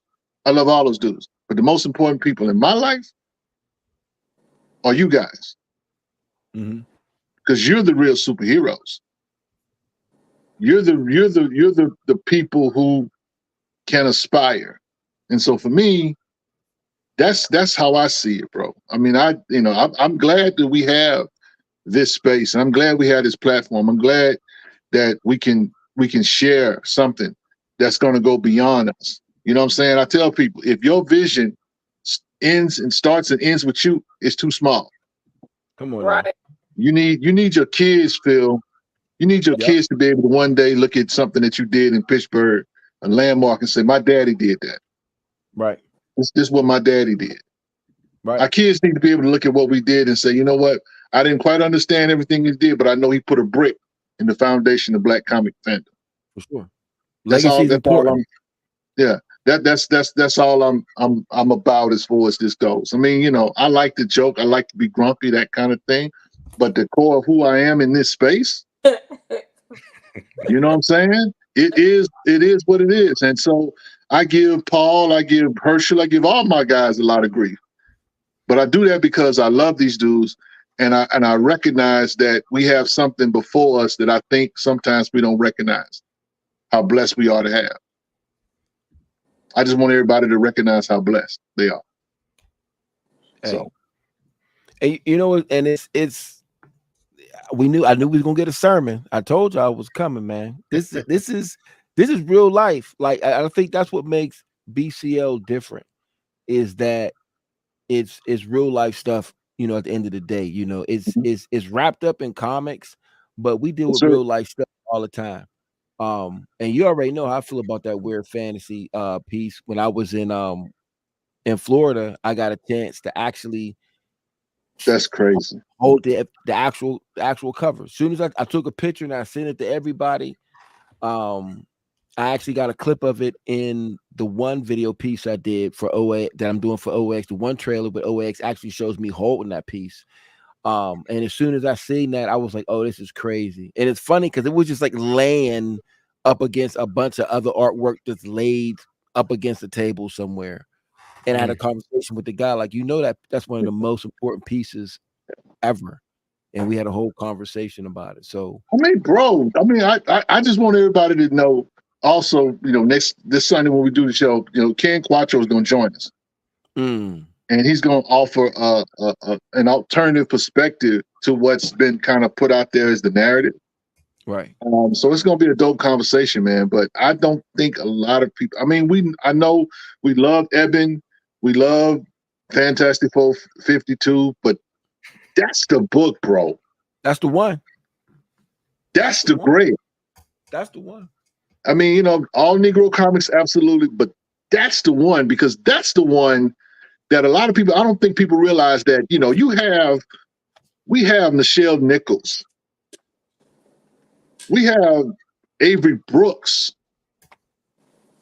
because of that book. I don't think people realize, I don't think people make the connection. We're going to talk about that connection because, again, because those who may or may not know that particular issue, talk about it. There's only one panel in that book that people look at that book, and that's, you know, it's the reason for the book. But over that one panel, basically that ended their corporation. And it was because we were people that were not supposed to be seen in space. Right, right. We were not supposed to even dream or have that thought in our head. And so, again, I mean, you know, I can't emphasize enough the importance of that book being championed and the people know and understand it, because we talk about fandom. That book was put out, what, 1953? Yeah. 1953. And so think about all of the, I just want people to just to set up the time of America at the time, the 50s, before the quote unquote civil rights movement, when people's fangs were out. Right. When people really didn't mess with you, and particularly comic books retailers in the South would not dare sell a book with a black face on the cover or in the book. That book helped change history. I don't think people know that, how much that book is, how significant that book. But we're going to talk about it, though. I'm just going to answer a question real quick. Someone asked if there's facsimiles. If you go to eBay, there are Tons of them available to purchase right now. Not very many, but there are a few. Yeah. Weird Fantasy 18 for the facsimile version. Hold on, let me get you, Phil. There it is. There it is. That's a big boy book, like you like to say, Phil. Mm-hmm. I think. Remember, was it like a year ago when we sat back and we all listed our top, like our Mount Rushmores of books, and I think like that was the one book like almost everybody had as in their top. The top was it like top 5 books? Top Is that 5, what we did? yeah. Top 5. Yeah. I'm happy to have that book in my collection. When you guys have your discussion next week, I would and for those of you who are going to watch is it next week? It's Sunday. It's Sunday night. It's Sunday. So everyone who's watching, if you're going to watch that episode, if you're going to watch this show on Sunday, I would encourage you to watch Star Trek Deep Space Nine, season 6, episode 13, an episode called Far Beyond the Stars. I think that episode won like a Peabody Award or Emmy or something like that. Okay. But the essence of that story really centers around, I don't know if it was intentional or not, but it seems so, centers around what you kind of see in this Weird Fantasy 18 book. There's definitely a connection there. And I encourage you to watch that episode before you watch their show on Sunday. See what I'm talking about. Now, Google guy, he says, "I know Richie had a soft side." You know, we're gonna get back grumpy. Don't get it twisted. I got some grumpy for you. Matter of fact, can we just go ahead and look at some of the books that came out this week, man? Here we go. Let's go. Here we go. You know what I'm saying? It's always interesting when we do a show. You know, you don't know what you're gonna get. You might get a sermon. You might get cussed out. Black comic lords. But we did get one long distance super chat that I want to make sure we got to. Blurred forever. Blurred forever. Thank you so much. You know what? While we're thinking about, shout out to the UK. I want to shout out our listener, Wayne Picard, who has a podcast, actually a radio show. out of London, and he watches us, and he always comments on our videos and stuff. And he's even contributed to the show. I want to shout him out. I want to thank him personally for the love and the support. We have a few people in the UK that really rock with us, and I don't know what the time difference is, but I'm just glad that that Blurred Forever, that you're here, and that you always support. Thank you so much. Yeah, we definitely appreciate you. So.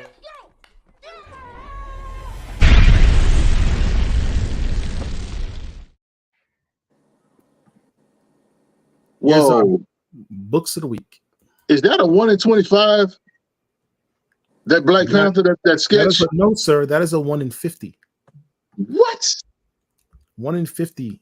Mark Brooks sketch virgin variant. Bruh. I didn't even know that's nice. I like that. Yes, it is. Man, that's gonna probably go for some bread. That's gonna go for a little bit of bread. Yes, sir, indeed. 1 in 50. Ooh.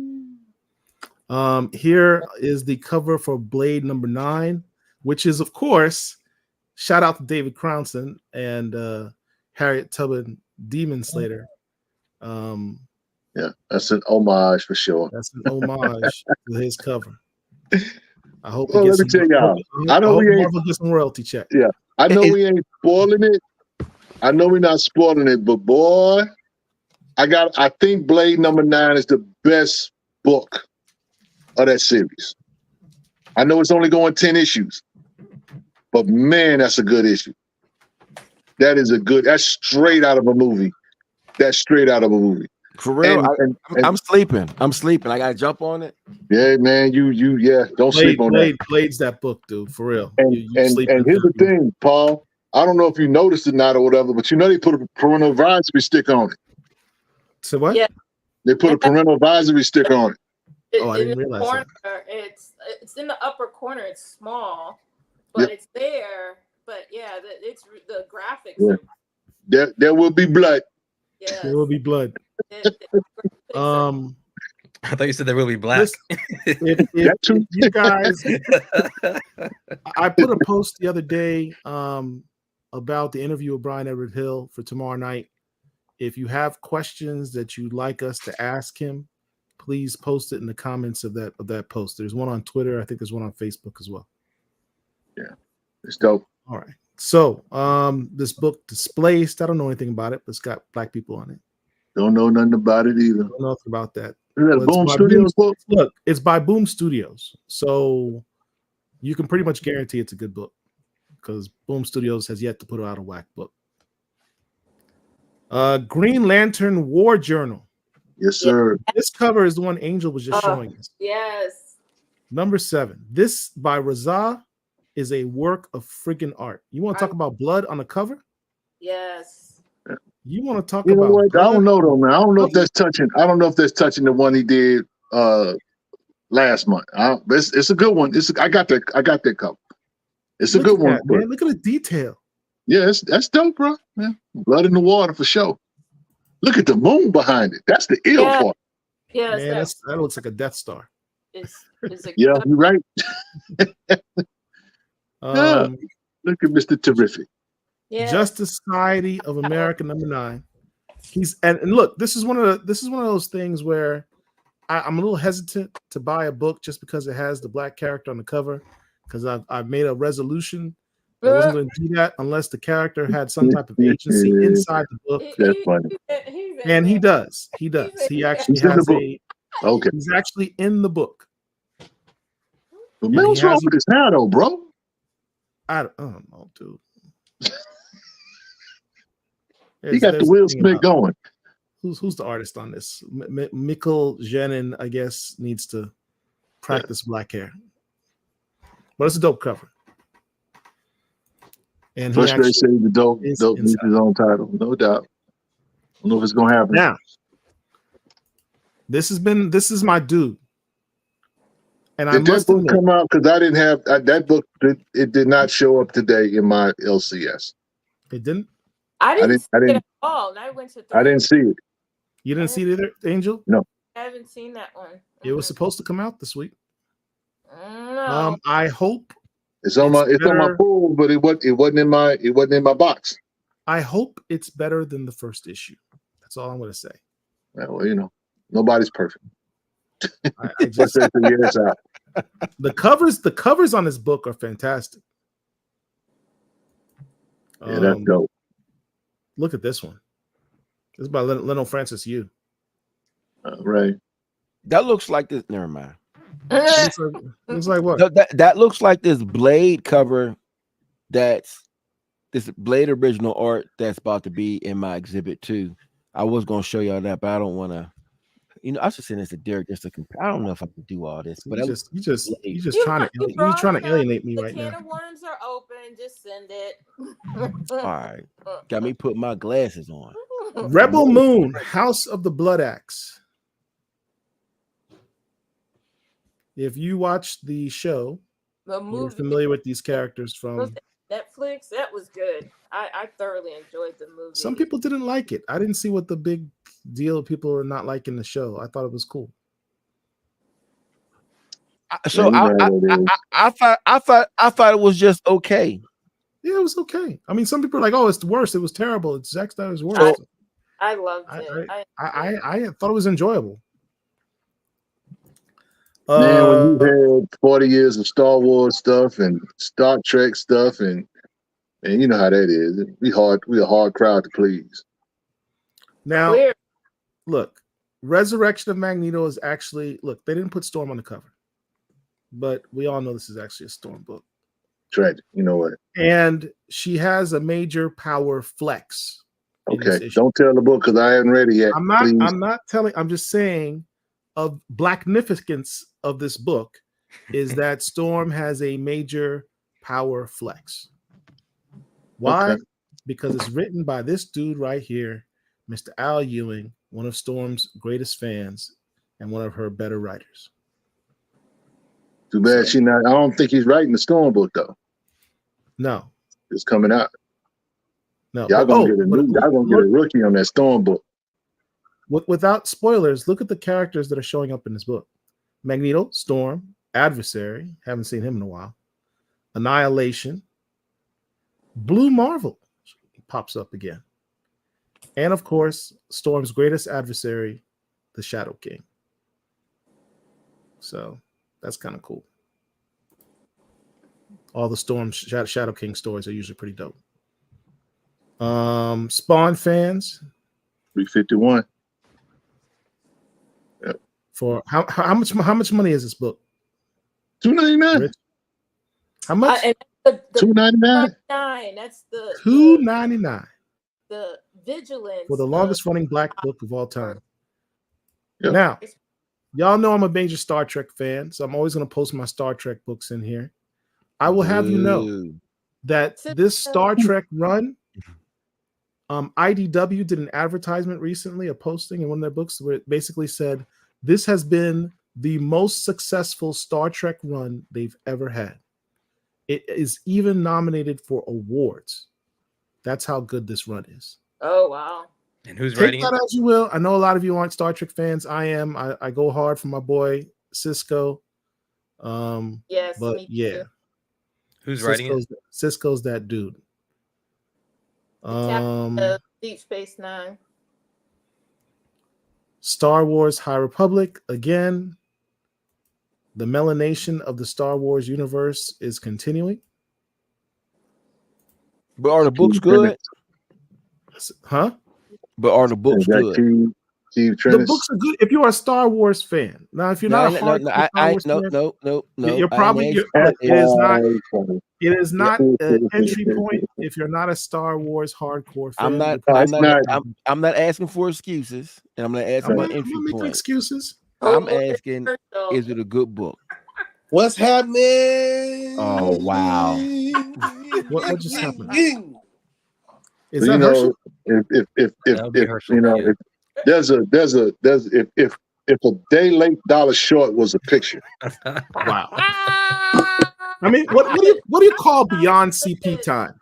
I'm challenged with this cover. Herschel time. Amanda Waller. Man, she looks. Where's my shade alert when I need it? Hold on. Make it good. Make it worth my while. Man, what's happening to Amanda Waller's face, man? Exactly why I'm showing this picture.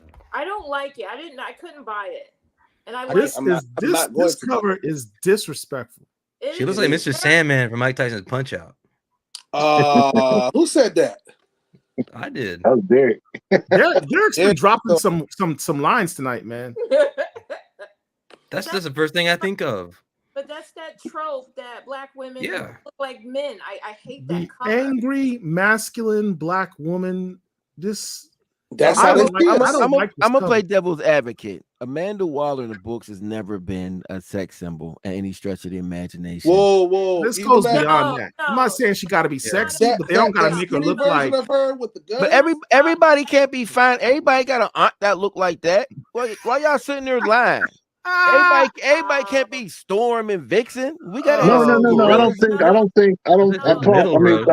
Phil, I don't think that's the issue. I think the issue is, I mentioned this last week that there's different pictures of Amanda Waller. Right. Yeah. Some pictures are more favorable than others. This one here, that's not the best picture. This one is and again, I'm not tripping. It's Amanda Waller. So, but that picture does kind of look like a dude. You know what I'm saying? If you didn't know that was her, you think that's a dude. I mean, she got the buzz cut. That's a buzz cut. Yeah. Listen, man, we all know a sister that look like Manny Fresh, man. Let's stop playing this game. Manny Fresh, bro. You know what? I'm logging off. Hey, did y'all talk about X-Men 97 and Black Panther? Man, you late, man. You can't come. You're gonna be late and ask. Yeah, man. You wild, dog. You know what? Speaking of that, you know what? Can we just drop this and go to the? I need to Rose Hershey for a minute. Let's go. It better. Can we pull up the website? I mean, not the website, the webpage, Black Comic Lord's webpage. Yeah. Oh man. I need to get at you about that Green Lantern dreadlock post. That's unfortunate. We need to have not a come to Jesus moment. Come to your senses moment. What am I putting up now? The hair comparison for that's on the website. It's on. Not the website. No, I mean the web page. Facebook. The Facebook page? Facebook page. It's not there. It's not there, Rich. Maybe it's Black Superheroes Forever. It's not there. You moved it. You deleted it? Listen, it is gone, but I'm gonna send it in the group chat so y'all can post it back up. I ain't scared of it now. No, I'm saying don't be scared of it. I just wanted to get it everywhere. That's like, all right, I just sent it to you on the group chat, so Derek, you can throw it up there.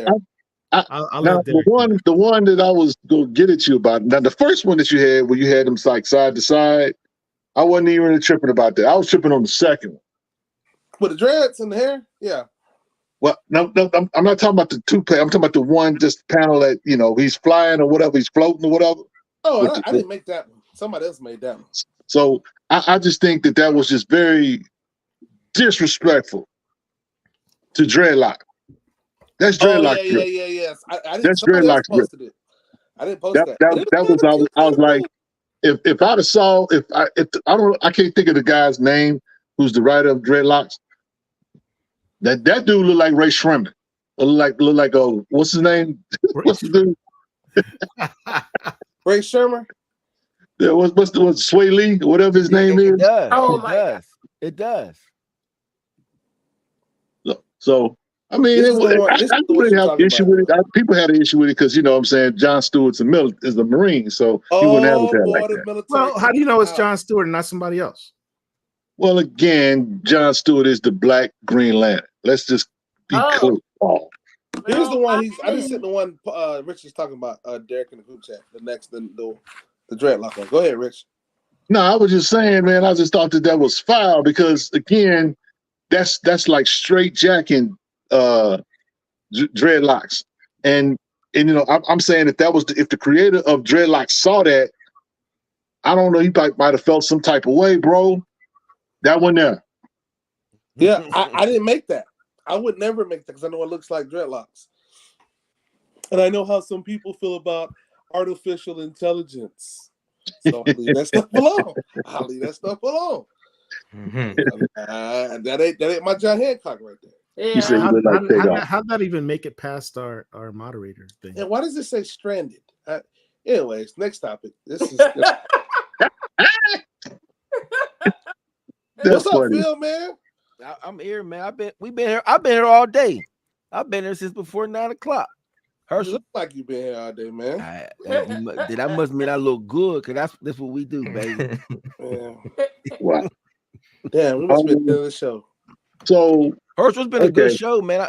Were you watching? Because it's been a dope show. I was watching while I was rocking my children to sleep, man. Fair enough. Nourishing my I can't be mad at you for that, man. We're gonna Phil surpassed the flex limit for the show. I tell you Oh that yeah, much. with that's weird fantasy.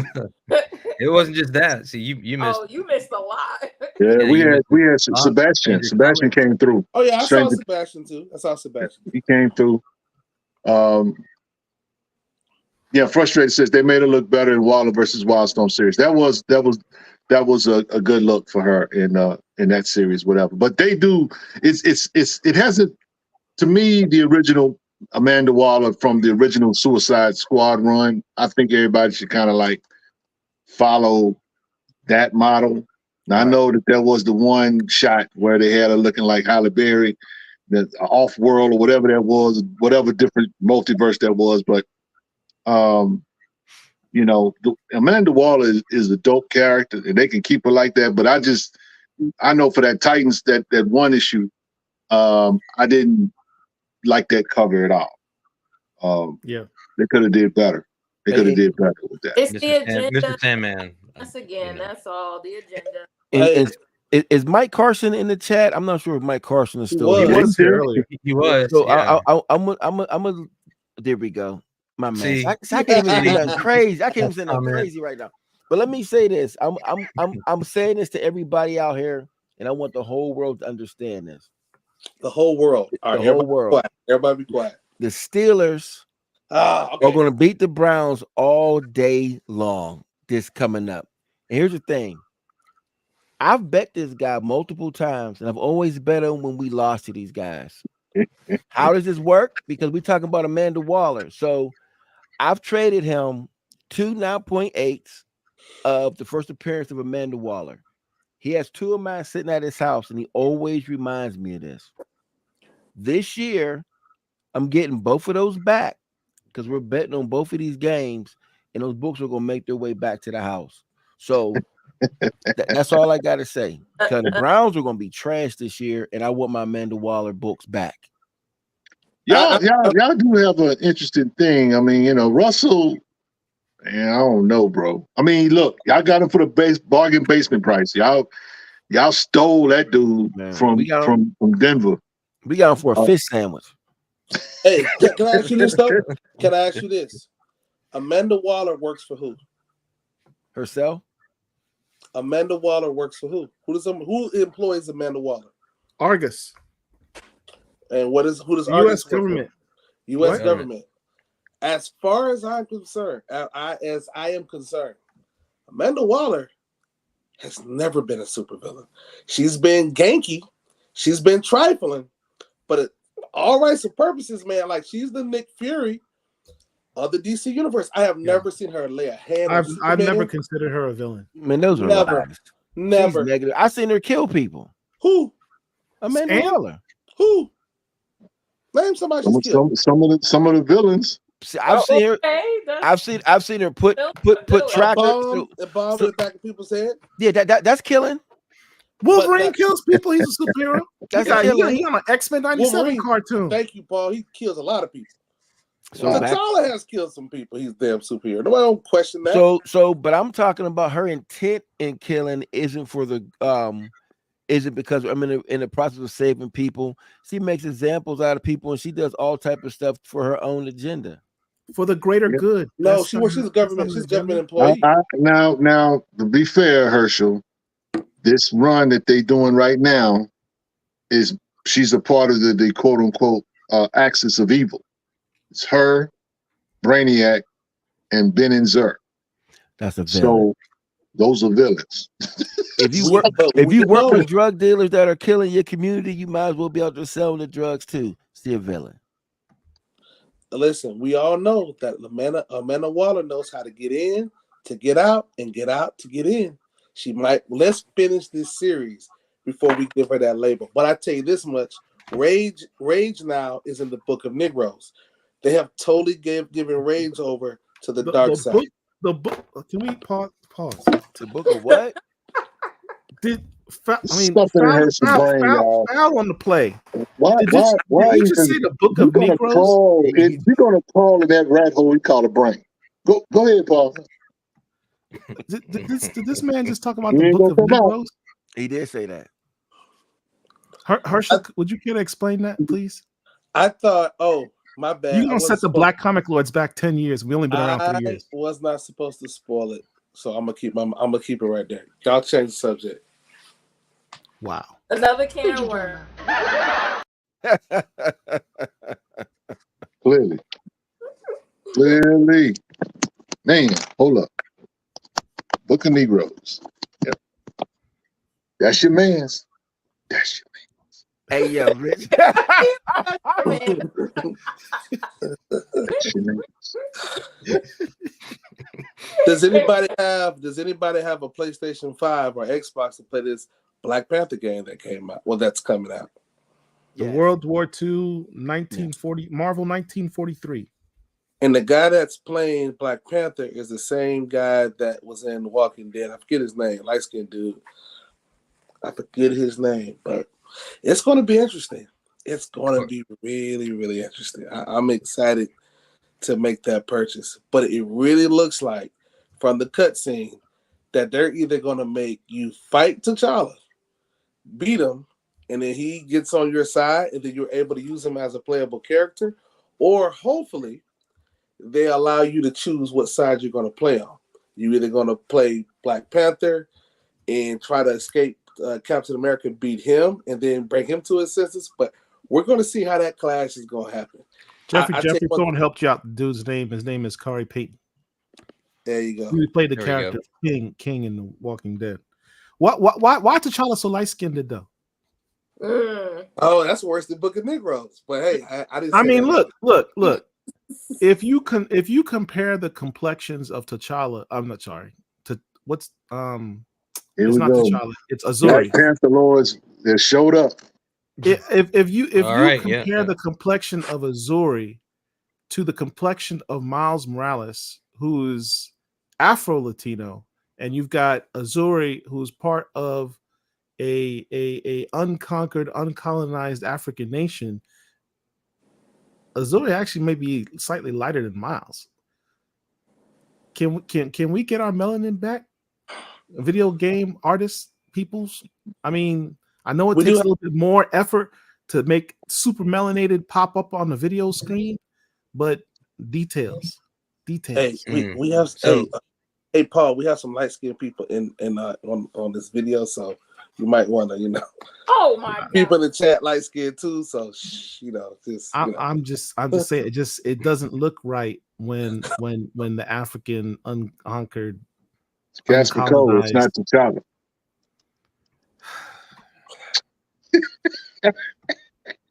So, and we have Mr. Jeffrey Thorne in the chat, who is part of the creative team.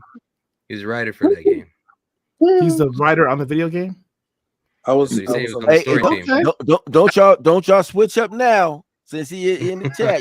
Y'all keep. I wasn't talking about the story. I was talking about the light skinnedness of the game. Wow, let me tell you something. Let me tell you something. At the end of the day, whether you light skin, dark skin, guess what? You still black. Because guess what? When you go out, ain't no white person gonna sit back there and say, "Oh, he light skinned. We gonna let him do this." They gonna be like, "Well, unless your name is Russell Wilson, maybe." Oh. Wow. You know, Herschel, that wasn't even a wild movie. We almost Phil 2 hours actually paused after you said that. Don't trigger Phil. That was so weak. That was so weak. Hey, Steelers country, let's ride. That's all I day. That's what we listen, man. We bring number winners over here. Even Rich got on the gold right now. He don't even know it. He got on the Steelers stuff inadvertently. He just woke up. I got issues black comic Lord shirt. There we go. Please So hold us to account. Style so serious. Hold us to account. It's black and gold. Where's your thing? I'm excited about the game. It's funny because T'Challa is Black Panther's my favorite hero. Captain America is my youngest favorite hero.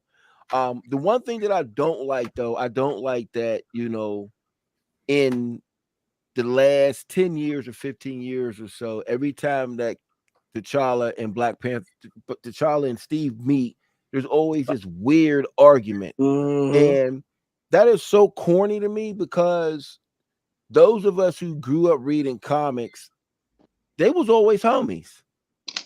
They always respected each other. There was never this weird space of go back to Wakanda. Steve can't tell me nothing. Oh, T'Challa can't tell me nothing. I mean, there wasn't that. And I feel like a lot of these new young writers, and I'm going to say it, and I don't care if they don't want to be in my movie or not, because I'm saying this, I don't give a damn. My issue with a lot of new writers is that they feel as if the only way to write or tell these black stories is we got to have constant conflict with everybody else all day. Now, I know I've been black for 52 years, and I don't have conflict with white folks every day. I don't have issues with white folks every day, and regardless from around them every day or black folks or whatever, I don't have these constant conflicts. We could write these black stories where it doesn't have to always be like when DC did the untold story. The whole untold story situation was them cussing out their other superhero counterparts. And I'm gonna be honest, I thought that was cool. I'm like, that's corny. It's cool to maybe have that in if it makes sense, but everyone, it was like, well, Black Light, I'm cussing you out, Batman. And I'm like, at a certain point, it gets to be ridiculous. And to me, that becomes pandering, because the only reason to get black folks into these particular comics is to have us have an issue with these other characters, because you're not gonna, I'm not gonna, why is Superman saving the world when somebody's stealing somebody's lunch? The hell? What do you mean, man? Go save, man. He gonna let him save the planet. Like, it gets ridiculous. Like I get tired of that, and it's a lot of us who write those stories. Now, I'm not saying these stories aren't good or whatever. I mean, there's some good stories, but every time Black Panther and Steve meets up, there does not have to be this conversation over colonizers. Like that does not have to always be the conversation. It's ridiculous. I think it to your point, it's all about the writer, of course. And that's what I'm saying. And the weird thing is I think that the problem is that too many black people do not like Steve Rogers or Captain America for obvious reasons, because of what he quote unquote represents. And so they don't feel like some people don't feel like, and again, it goes to, like you say, read the comics. But some people feel like that they should naturally be enemies. And that's that low-hanging fruit or trope that too many writers, independent writers or whatever, they got to make white folks the villains for whatever reason. It's like we have like Tupac said, it's not like we have a good relationship with the killers in the hood. We don't like the killers either. But for whatever reason, if the white guy's here to help out or whatever, we got to have a problem with it just because.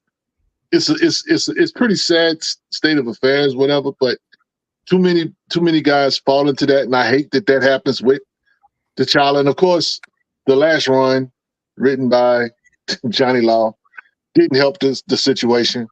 But should have gave the book to Jeffrey Thorne. Well, should have got drowned, could have got drowned, save and should have. It is what it is. So,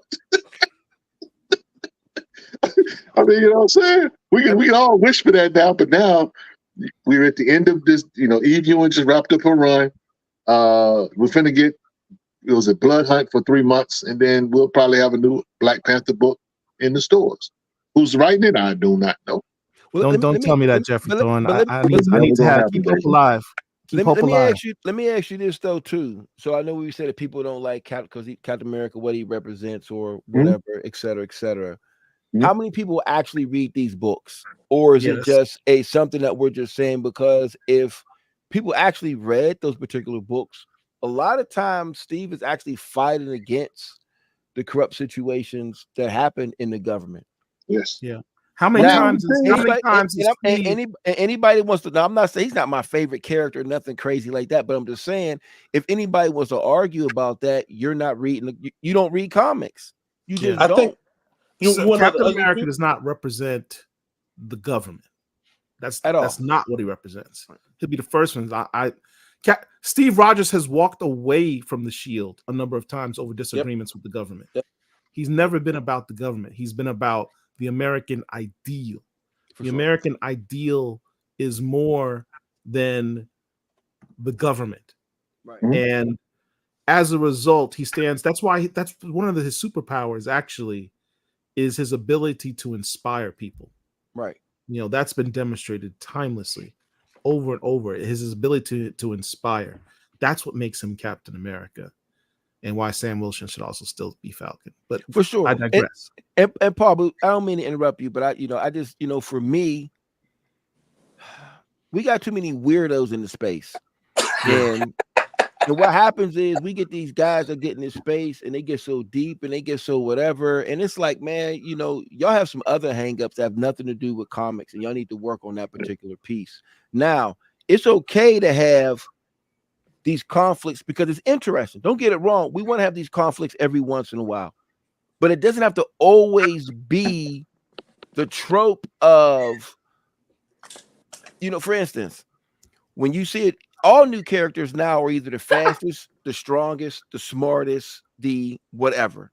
Like, we just don't have characters that come out anymore, black or white.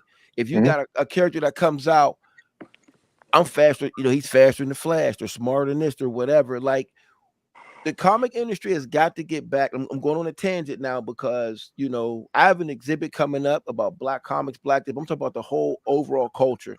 We got to get back to just writing good stories, great art, great teams. And we got to get to the point where I could just pick up a book and I could pick it up and I'm reading, like, man, this is dope. Regardless of who the characters are, regardless of who's in there, you should be able to pick up a book and be like, man, this is crazy. This is entertainment. Because I know when I was growing up, I would grab books off the rack. Those of us who are old enough, we would grab books off the rack and we would be so entertained. And one, it was actually literature because you can sit down and you took some time to read these books. These books are now made for people with a third grade education. There's 50 words throughout the whole book. Let's keep it 100. It's only 22 pages. Yeah, it's 50 words throughout the whole book. I'm reading a comic. I'm done reading that, John, in like 5 minutes. 5 minutes. You remember back when we were kids and the comics were like 30 pages, something like that. If it wasn't 30 pages, the panels were smaller. The dialogue was more dense. Excuse me. You used to be able to read a comic book and learn new words as a kid. Come on, man. Remember that? Come on, man. Like, your reading comprehension would increase because you read comic books. My parents gave me comics when I was 4 to get me to enjoy reading. Right. And I used to learn words from reading comics all the time. You know what's funny though, man? You don't have wordsmiths in the fandom no more. You don't have wordsmith writers. Stan Lee was a wordsmith.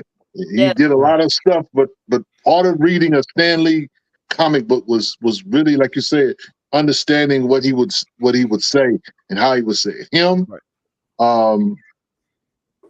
to a certain degree, Jack Kirby.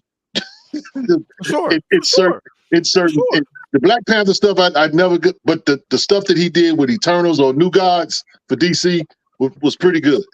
But you don't really have that kind of thought that goes into comic books anymore, and it's unfortunate. But you don't even think about this here. You got titles like The Question. There's not a book on The Question. You don't have a Swamp Thing book right now. And these are books that are more introspective. I'm talking about as far as mainstream superhero stuff. You don't have guys that really just take the time. I'm gonna be honest. Rodney Barnes is the only dude that's doing something like that.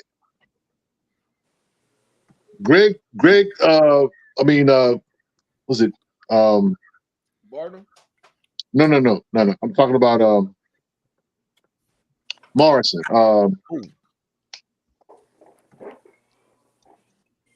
He did All-Star Superman. Frank Quietly. That's the artist. No. Grant Morrison. Grant Morrison. Grant Morrison. Quality was the artist. Yeah. But these kind of dudes, and even some Mark Waid stuff. I'm reading right now.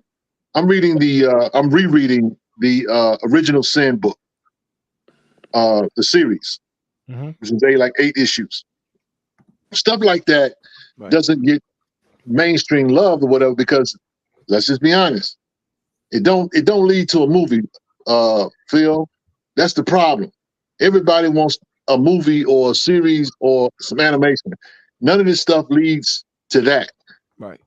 It's unfortunate, but that's the world we live in as far as comics goes. Right. I mean, let me just ask you, what's the last book, Phil, that you sat down? It's like, man, that was an incredible book. A book that had me I couldn't wait till the next month to grab it. Philadelphia is one. I do like Philadelphia a lot. I like Philadelphia a lot. But you know what?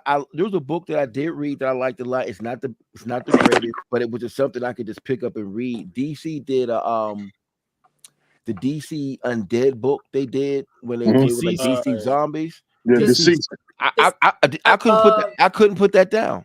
I could not. I don't know what it was. Like I picked it up, and I couldn't put that down. But now I'll pick up books and I'll read like 2-3 pages and I put it down, and it gets to the point where I'm just collecting, and I'll go back and I'll read my old books. Like comics today, most of not all, because there are some good books. Let me get that out the way, because there are some good books that I've read and I said, oh, this is kind of dope. But for the most part, you don't have a team where back in the day you would have John Byrne, Terry Austin, Chris Claremont writing the X-Men for this super long run, and you couldn't wait till the next month. Don McGregor and Billy Graham's Jungle Action run, even them old Kirby and Stan Lee books, the Frank Miller Daredevil run was just incredible. Now we're so big on we're going to do 10 issues, we're going to go back to number 1, we're going to keep changing the creative team. There's no synergy there. Like there's no, I don't want to say world building because we're so busy doing all these offshoots, but there's not. But I will say that Secret Wars, drawn by Asad Ribic, was another book that had me I was like, oh, this is incredible. Jonathan, but it's just hard. I mean, for me, because I'm a little bit older and I don't want to be that old person. Like I do have my get off my lawn moments, but as an individual, I remember, back when John Byrne was drawing 4 different books at one time, and they were all excellent, and all the titles were crazy, or writers were writing 3 or 4 books. Now people can't even make deadlines and put out books every 3-4 months, and when they come out, they're trash. So I don't know. And at the same time, I love the hobby, but we have to be critical of the hobby as well. Right. I spend a lot of money on it, so I have the right to be critical of the hobby. I could be wrong. You don't have to agree with me on everything, but I just feel like we're in a space where we need to do better. And black collectors should not just be buying black books because there's black characters in there. Give me a good book. Don't, just because the restaurant's right across the street, if the food ain't good, I'm not gonna go eat there. Right. Give me a good book. We need to, give me a book that when I pick it up, I can say, man, this is dope, regardless who's in it. Oh, and the fact that it looks like me is a plus. That needs to be a plus. That does not need to be the all in all. Oh, I'm sorry.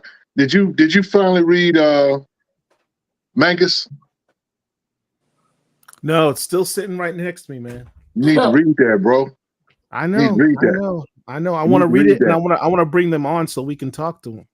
Yeah, you need to read that, because I will say that was about comic book by Wiseacres, independent black book or whatever. That book was pretty amazing. Which book is that? Which book is that? Magnus. Magnus. It's for years actually too. Yeah. It's a pretty dope book. Look at this question on the screen here. Can we be critical with the creator being without being offended? That's I okay. think that you can.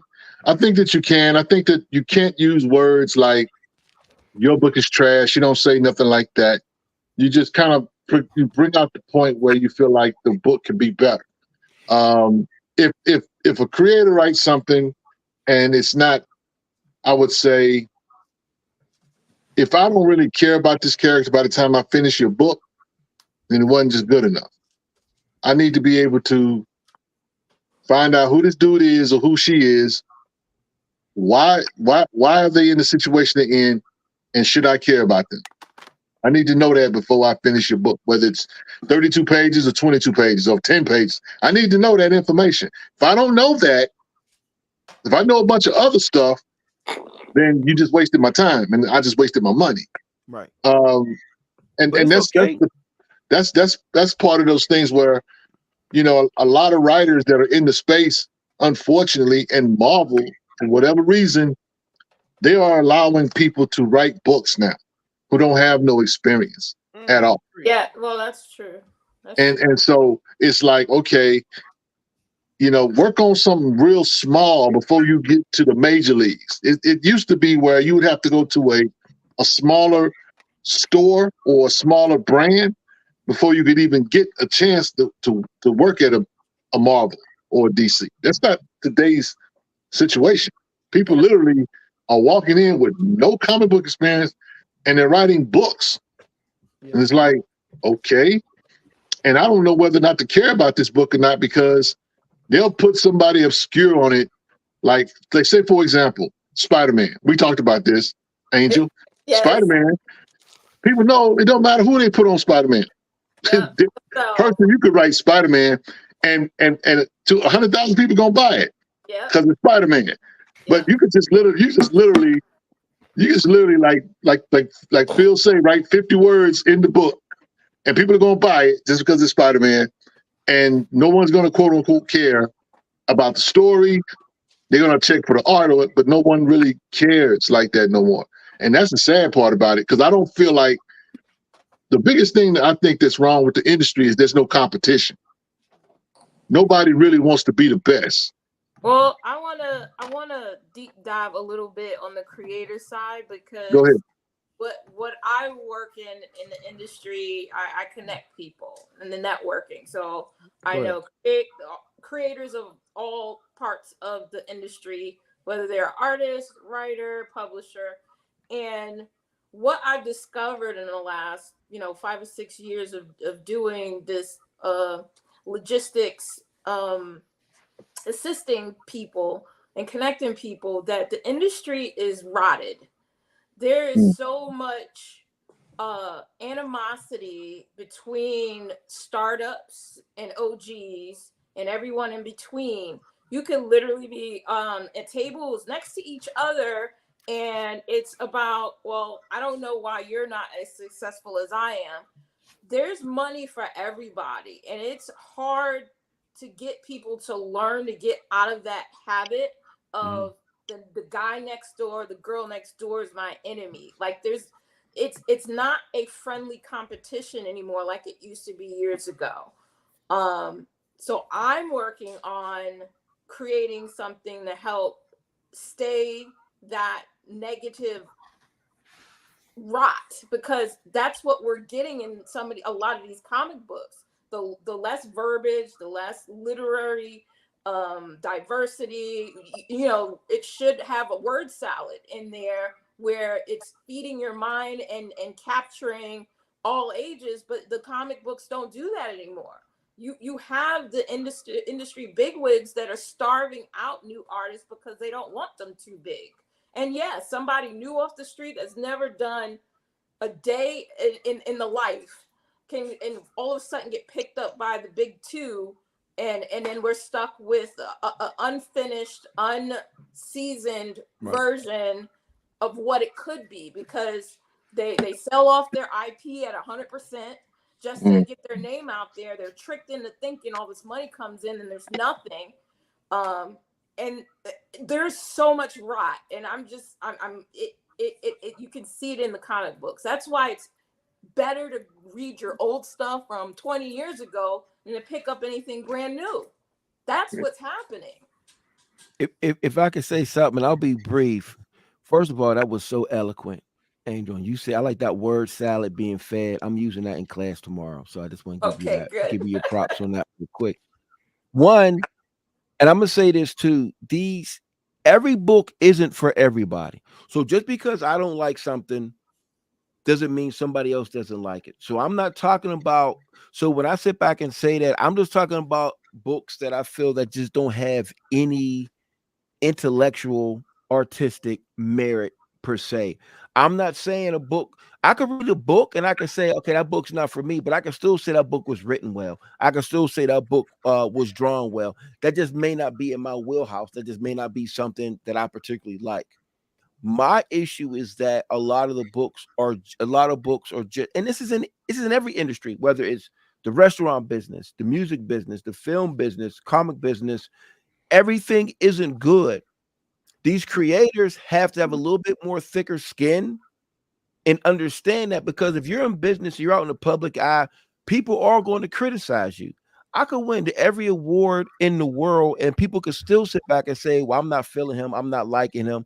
And I just have to take that. Now, I'll sit back and I'll say, well, what is it about them why they don't feel that particular way? Maybe there is something I could change. But it can also be something where I sit back and say, why this may not be for you. And that is also okay. But we do have to also admit to ourselves that you could read a book and it's done, and you sit back and say, this wasn't enough. For me to spend $3, $4, $5 on a brand new book, when I get done reading it, I either have to say, I can't wait to pick up the next issue, or I have to sit back and say, I can't wait to pick up the next issue.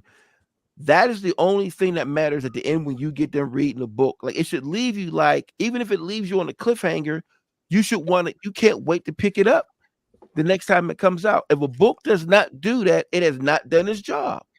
Regardless, it could be a book that no action happens, but you still, when you're done reading, you got to be like, wow, ooh, I can't wait to get the next one. If a book doesn't do that, it's not doing what it's supposed to do.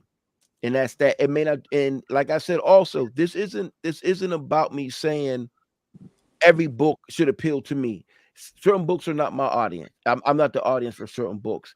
I don't have to agree with every book Paul likes. I don't have to agree with every book Angel likes, every book that Derek likes. But there has to be some type of artistic and literature merit in that if you're getting my $5. So, So, what else is on the agenda tonight? Sleep. We might change the name of the show to the agendaless show. We never have agendas on the show. Let me just ask you, Herschel. You saw X-Men '97. I've only seen the first issue, the first episode. So, what did you think about it? Okay, I gotta say something that's gonna probably get a DM from me from somebody. Can you put his disclaimer up there? No, He's I'm not sorry. have his Herschel doesn't actually have a disclaimer. First of all, normally, and this person is on this chat with us doesn't know this, but normally when I actually like something, this person normally says they didn't like it, they thought it was corny. I always look at this person like, what? First of all, before I answer it, Big Phil, did you enjoy it? I'm sorry. I'm gonna go back to me. I just gotta ask Phil. Phil normally never. I didn't watch it yet, but I will admit I'm not a fan of the original series. Oh well, okay. Well, I don't. So we'll see. I guess to be continued as far as you. But Richard, I will say this: the trailer I thought was trash, but then I saw a clip that I thought was crazy. Yeah, there was a clip that somebody posted, and I put it in our group. I said, "Oh, this should have been." You said they should have posted. They should have ran this trailer. They should have ran that. Right. That's what I said. Okay. So I'm gonna be honest with y'all. I grew up. I was a Fox Kids kid back in the early '90s. cereal bowl Saturday mornings. That was my show. I thought the series was cool for what it was for the 90s, for what I knew. A Fox Kids kid in the 90s. Herschel, how old are you? Anyways, the show was really good. Okay. The writer who got fired for having the OnlyFans or whatever the hell he was caught up in, I ain't gonna lie, he put together a nice little episode 1 was good. Episode 2, I walked into this expecting for it to go really, really high, and then all of a sudden just take a dive bomb, and it never did.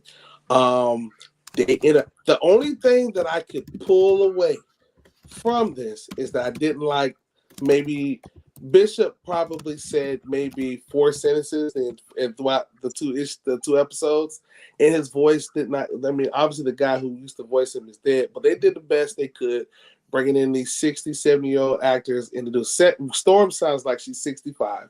It is what it is, but it was really good and it's well written. You can tell that this guy not only watched the show as a kid, but he's a comic book reader. Okay. He put a lot of nice little fixings in this. I loved it. I don't really think that he didn't do any check boxes. This was well thought out. It's episode 1 was, episode 2 was. The art, the graphics, everything flowed right. Hopefully, well, I would say hopefully we'll see some other Marvel characters in here. But if we don't, I think it's still going to be successful. I don't now. Hopefully 3 and 4 and 5 aren't going to drop on his head. Now, he also snuck in a lot of social political things in there. I made a post in Black Superheroes Forever, and I thought it was the only one, but there was a scene in Richard and well, Paul, have you seen it? I saw the very first scene. The very first thing said, I think, almost was a political comment. Well, and I'm not trying to say the first the original 90s cartoon didn't do, but they were very, very light. This one really goes in. As a matter of fact, there's a particular scene, and this is me. I like, I people say I reach, but there's a particular scene that lasts a good little while in episode 2 that reminds you of a weird, trippy, crazy January 6th type setup. And it's funny because when I made the post, a lot of people agreed with me. So I'm like, okay, I know I'm not crazy. But it was really good. I can't wait till they throw out the next set. Is this going to save Marvel? No. Is this the best animated episodes that I've seen from them? What if the last What If season 2 or 3, whatever it was, I wasn't a fan of that. This is actually better than that in their 2 episodes. But that's me. I'm satisfied. I actually want to watch it again, and I normally don't rewatch movies like that. So it's good, man. It was good. I can't, other than Bishop's voice. I listen. I went in looking for issues. I went in saying, okay, what are they gonna do here? Damn, they got that right. Okay, well that's really good. And then I went over here. I was like, okay, I guess I can just sit back and enjoy it because they're doing what they're supposed to do. This is how it's supposed to feel. This is how it's supposed to look. So that's me. That's me. All right. That's what's up. So, guys, we are like almost 2.5 hours in. Are y'all ready to go home? Yes. Okay. Well, this is a good book, though. Oh yeah, Moon Man. Moon Man. Yeah. Yeah, Moon Man was good. Moon Man. Mm-hmm. So look, y'all. Sunday night, Weird Fantasy 18. Derek, Ken Quattro, and myself will be discussing this particular book. It's going to be an amazing conversation. And also tomorrow night, Brian Edward Hill talking about Black Panther, Ultimate Black Panther, and Blade. So that should be an amazing conversation. Stay tuned for that tomorrow night, 9 p.m. Eastern. And that's what's up. So yeah, we're gonna go ahead and get out of here. Yeah, just be sure to have your Weird Fantasy. I'm talking about, bro. God, just be sure do your reading, read up. I only got one. So we have a good conversation. Put it back up there. Let's just see it one more time. Hell, let's just put it back up there. I said, make him big, Paul. Go ahead and make him big. I'm not making the food big, man. No. Yeah, he showed out on that, man. I ain't even mad at you. That's right, on me, baby. Flex. Nice. Crazy. Serious flex in the building.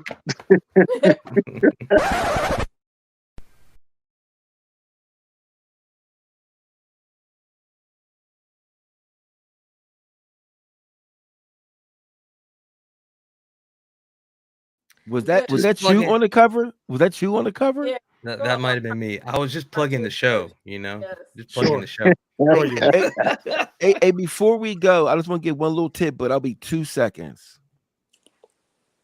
I would suggest everybody to please go and buy Philadelphia #1 if you're smart.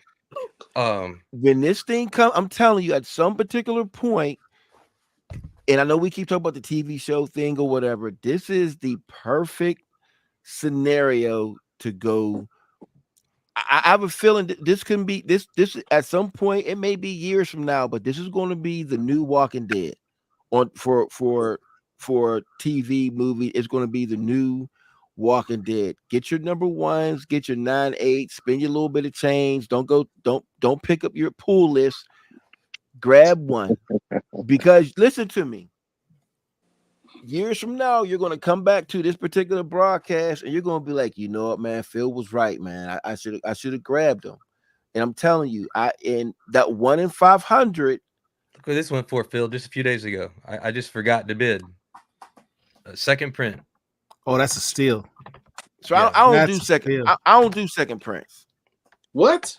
No, I don't do that. I believe that was the hardest one to get. I believe that's the hardest one to get. I bet you'll go get the Tribe second print. I don't believe. So here's me. I'll be very honest. I'm old school. I came up in the era. Time. Hold on, Philip. If I give you a Tribe #2 second print, you ain't messing with that. If you gave it to me. No. Nah, no, hear me out. I'm just saying, because it's not about the money. I grew up when if you got a book and it was a reprint, somebody traded you a book as a reprint, you were upset. So for me, I just believe in. I'm not a fan of the this is hot because it's the 4th print and it's a low print run with a variant cover. I don't get into that, because what happens is that most times that turns out to be nothing. Yeah, it means something right then and there. But I will get, and I'm not into 1,000 variant covers, but when Philadelphia did like 4 different covers, and one was like a 1 in 500 or something like that, that is different. Now, I'm not mad at people who do collect second prints and low print runs. Everybody collects different, so I respect how people collect. I'm just saying, for me personally, I'm not into second printings. Now, if I could get a second print that's $5,000 for a steal for $50, I'm not goofy. I'm gonna get it. But as far as for my personal collection, I'm into the first printings. That's all. I got a question for the group before we all go, and everybody. And so we just saw Derek throw up Weird Fantasy, and everybody knows it's been a part of the show. That's Derek's book. We know Jay's got A Billion Evans, right? That's his book. That's his thing. Can you guys all share and identify like this? You feel like this is your book. You got several copies of this. Every time you see this book, you got to go buy it, or you always on eBay. What would that particular book be for each of you guys? Just out of curiosity. Black Panther 24. Really? How many copies do you have, Paul? Yeah, how many copies you got? I have all of the covers. I don't know. I don't probably have multiple copies of many of them. Like how many copies of that Acuna cover? You know, the cover A. I don't know. More than one, but I don't know how many I have. That book sits at the table, in my opinion, right along with the book that's about to come out and the Independence #2. What's that book that had all Epiphany the black Engine? No, Epiphany Engine, but there was one before that.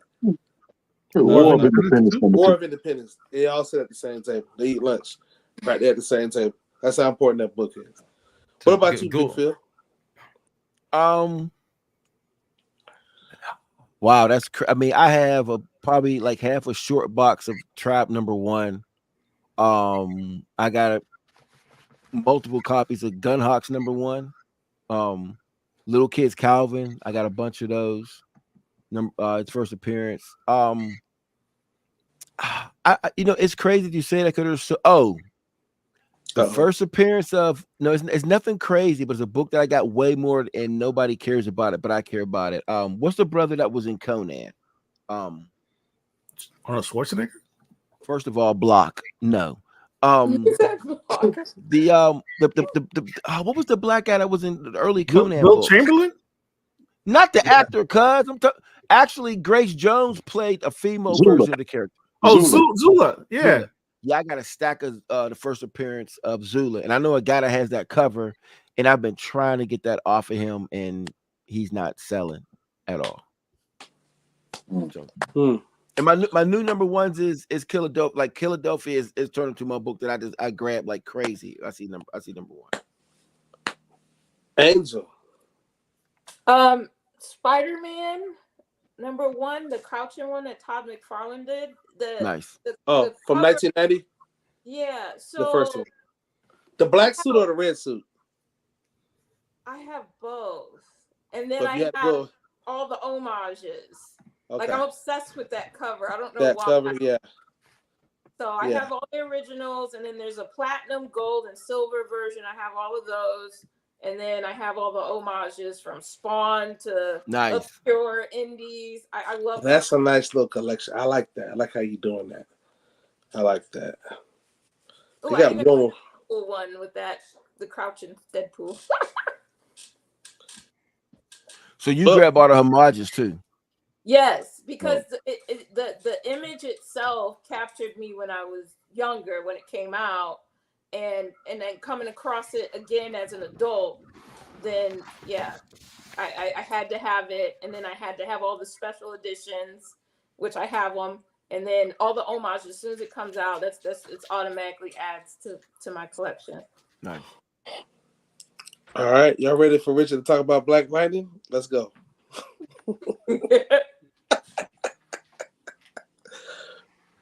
Not before you talk about Media Man #1.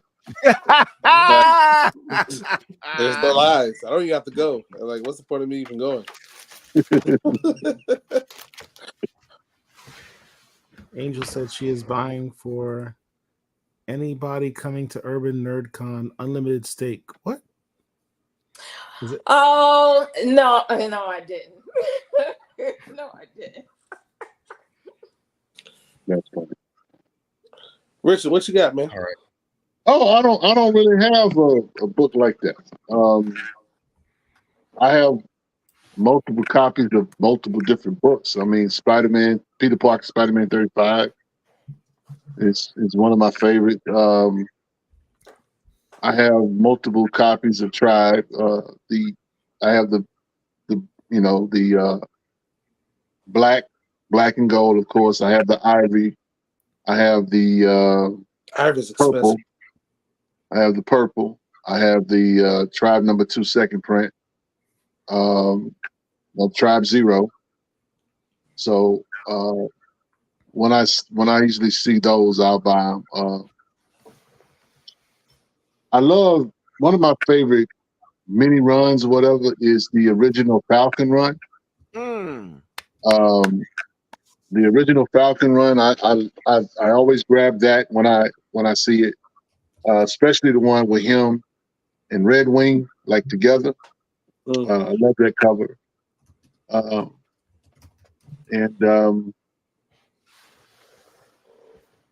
As far as like other stuff, I don't really have I don't really have a lot of stuff, man. I mean, for me, I'll say it like this. There are times when I go hunting and I won't necessarily find anything new, but I'll see something I already have. Yeah. And if it's in the dollar bin, I buy it just because it's just cool to have more than one copy of anything. So yeah. Yeah. And I forgot to add real quick too, and I wasn't thinking about it. The Wonder Woman first appearance in Nubia. I got tons of those. Like that. Right, that 3-story arc. I think that's a book that I was buying when it was only like $5.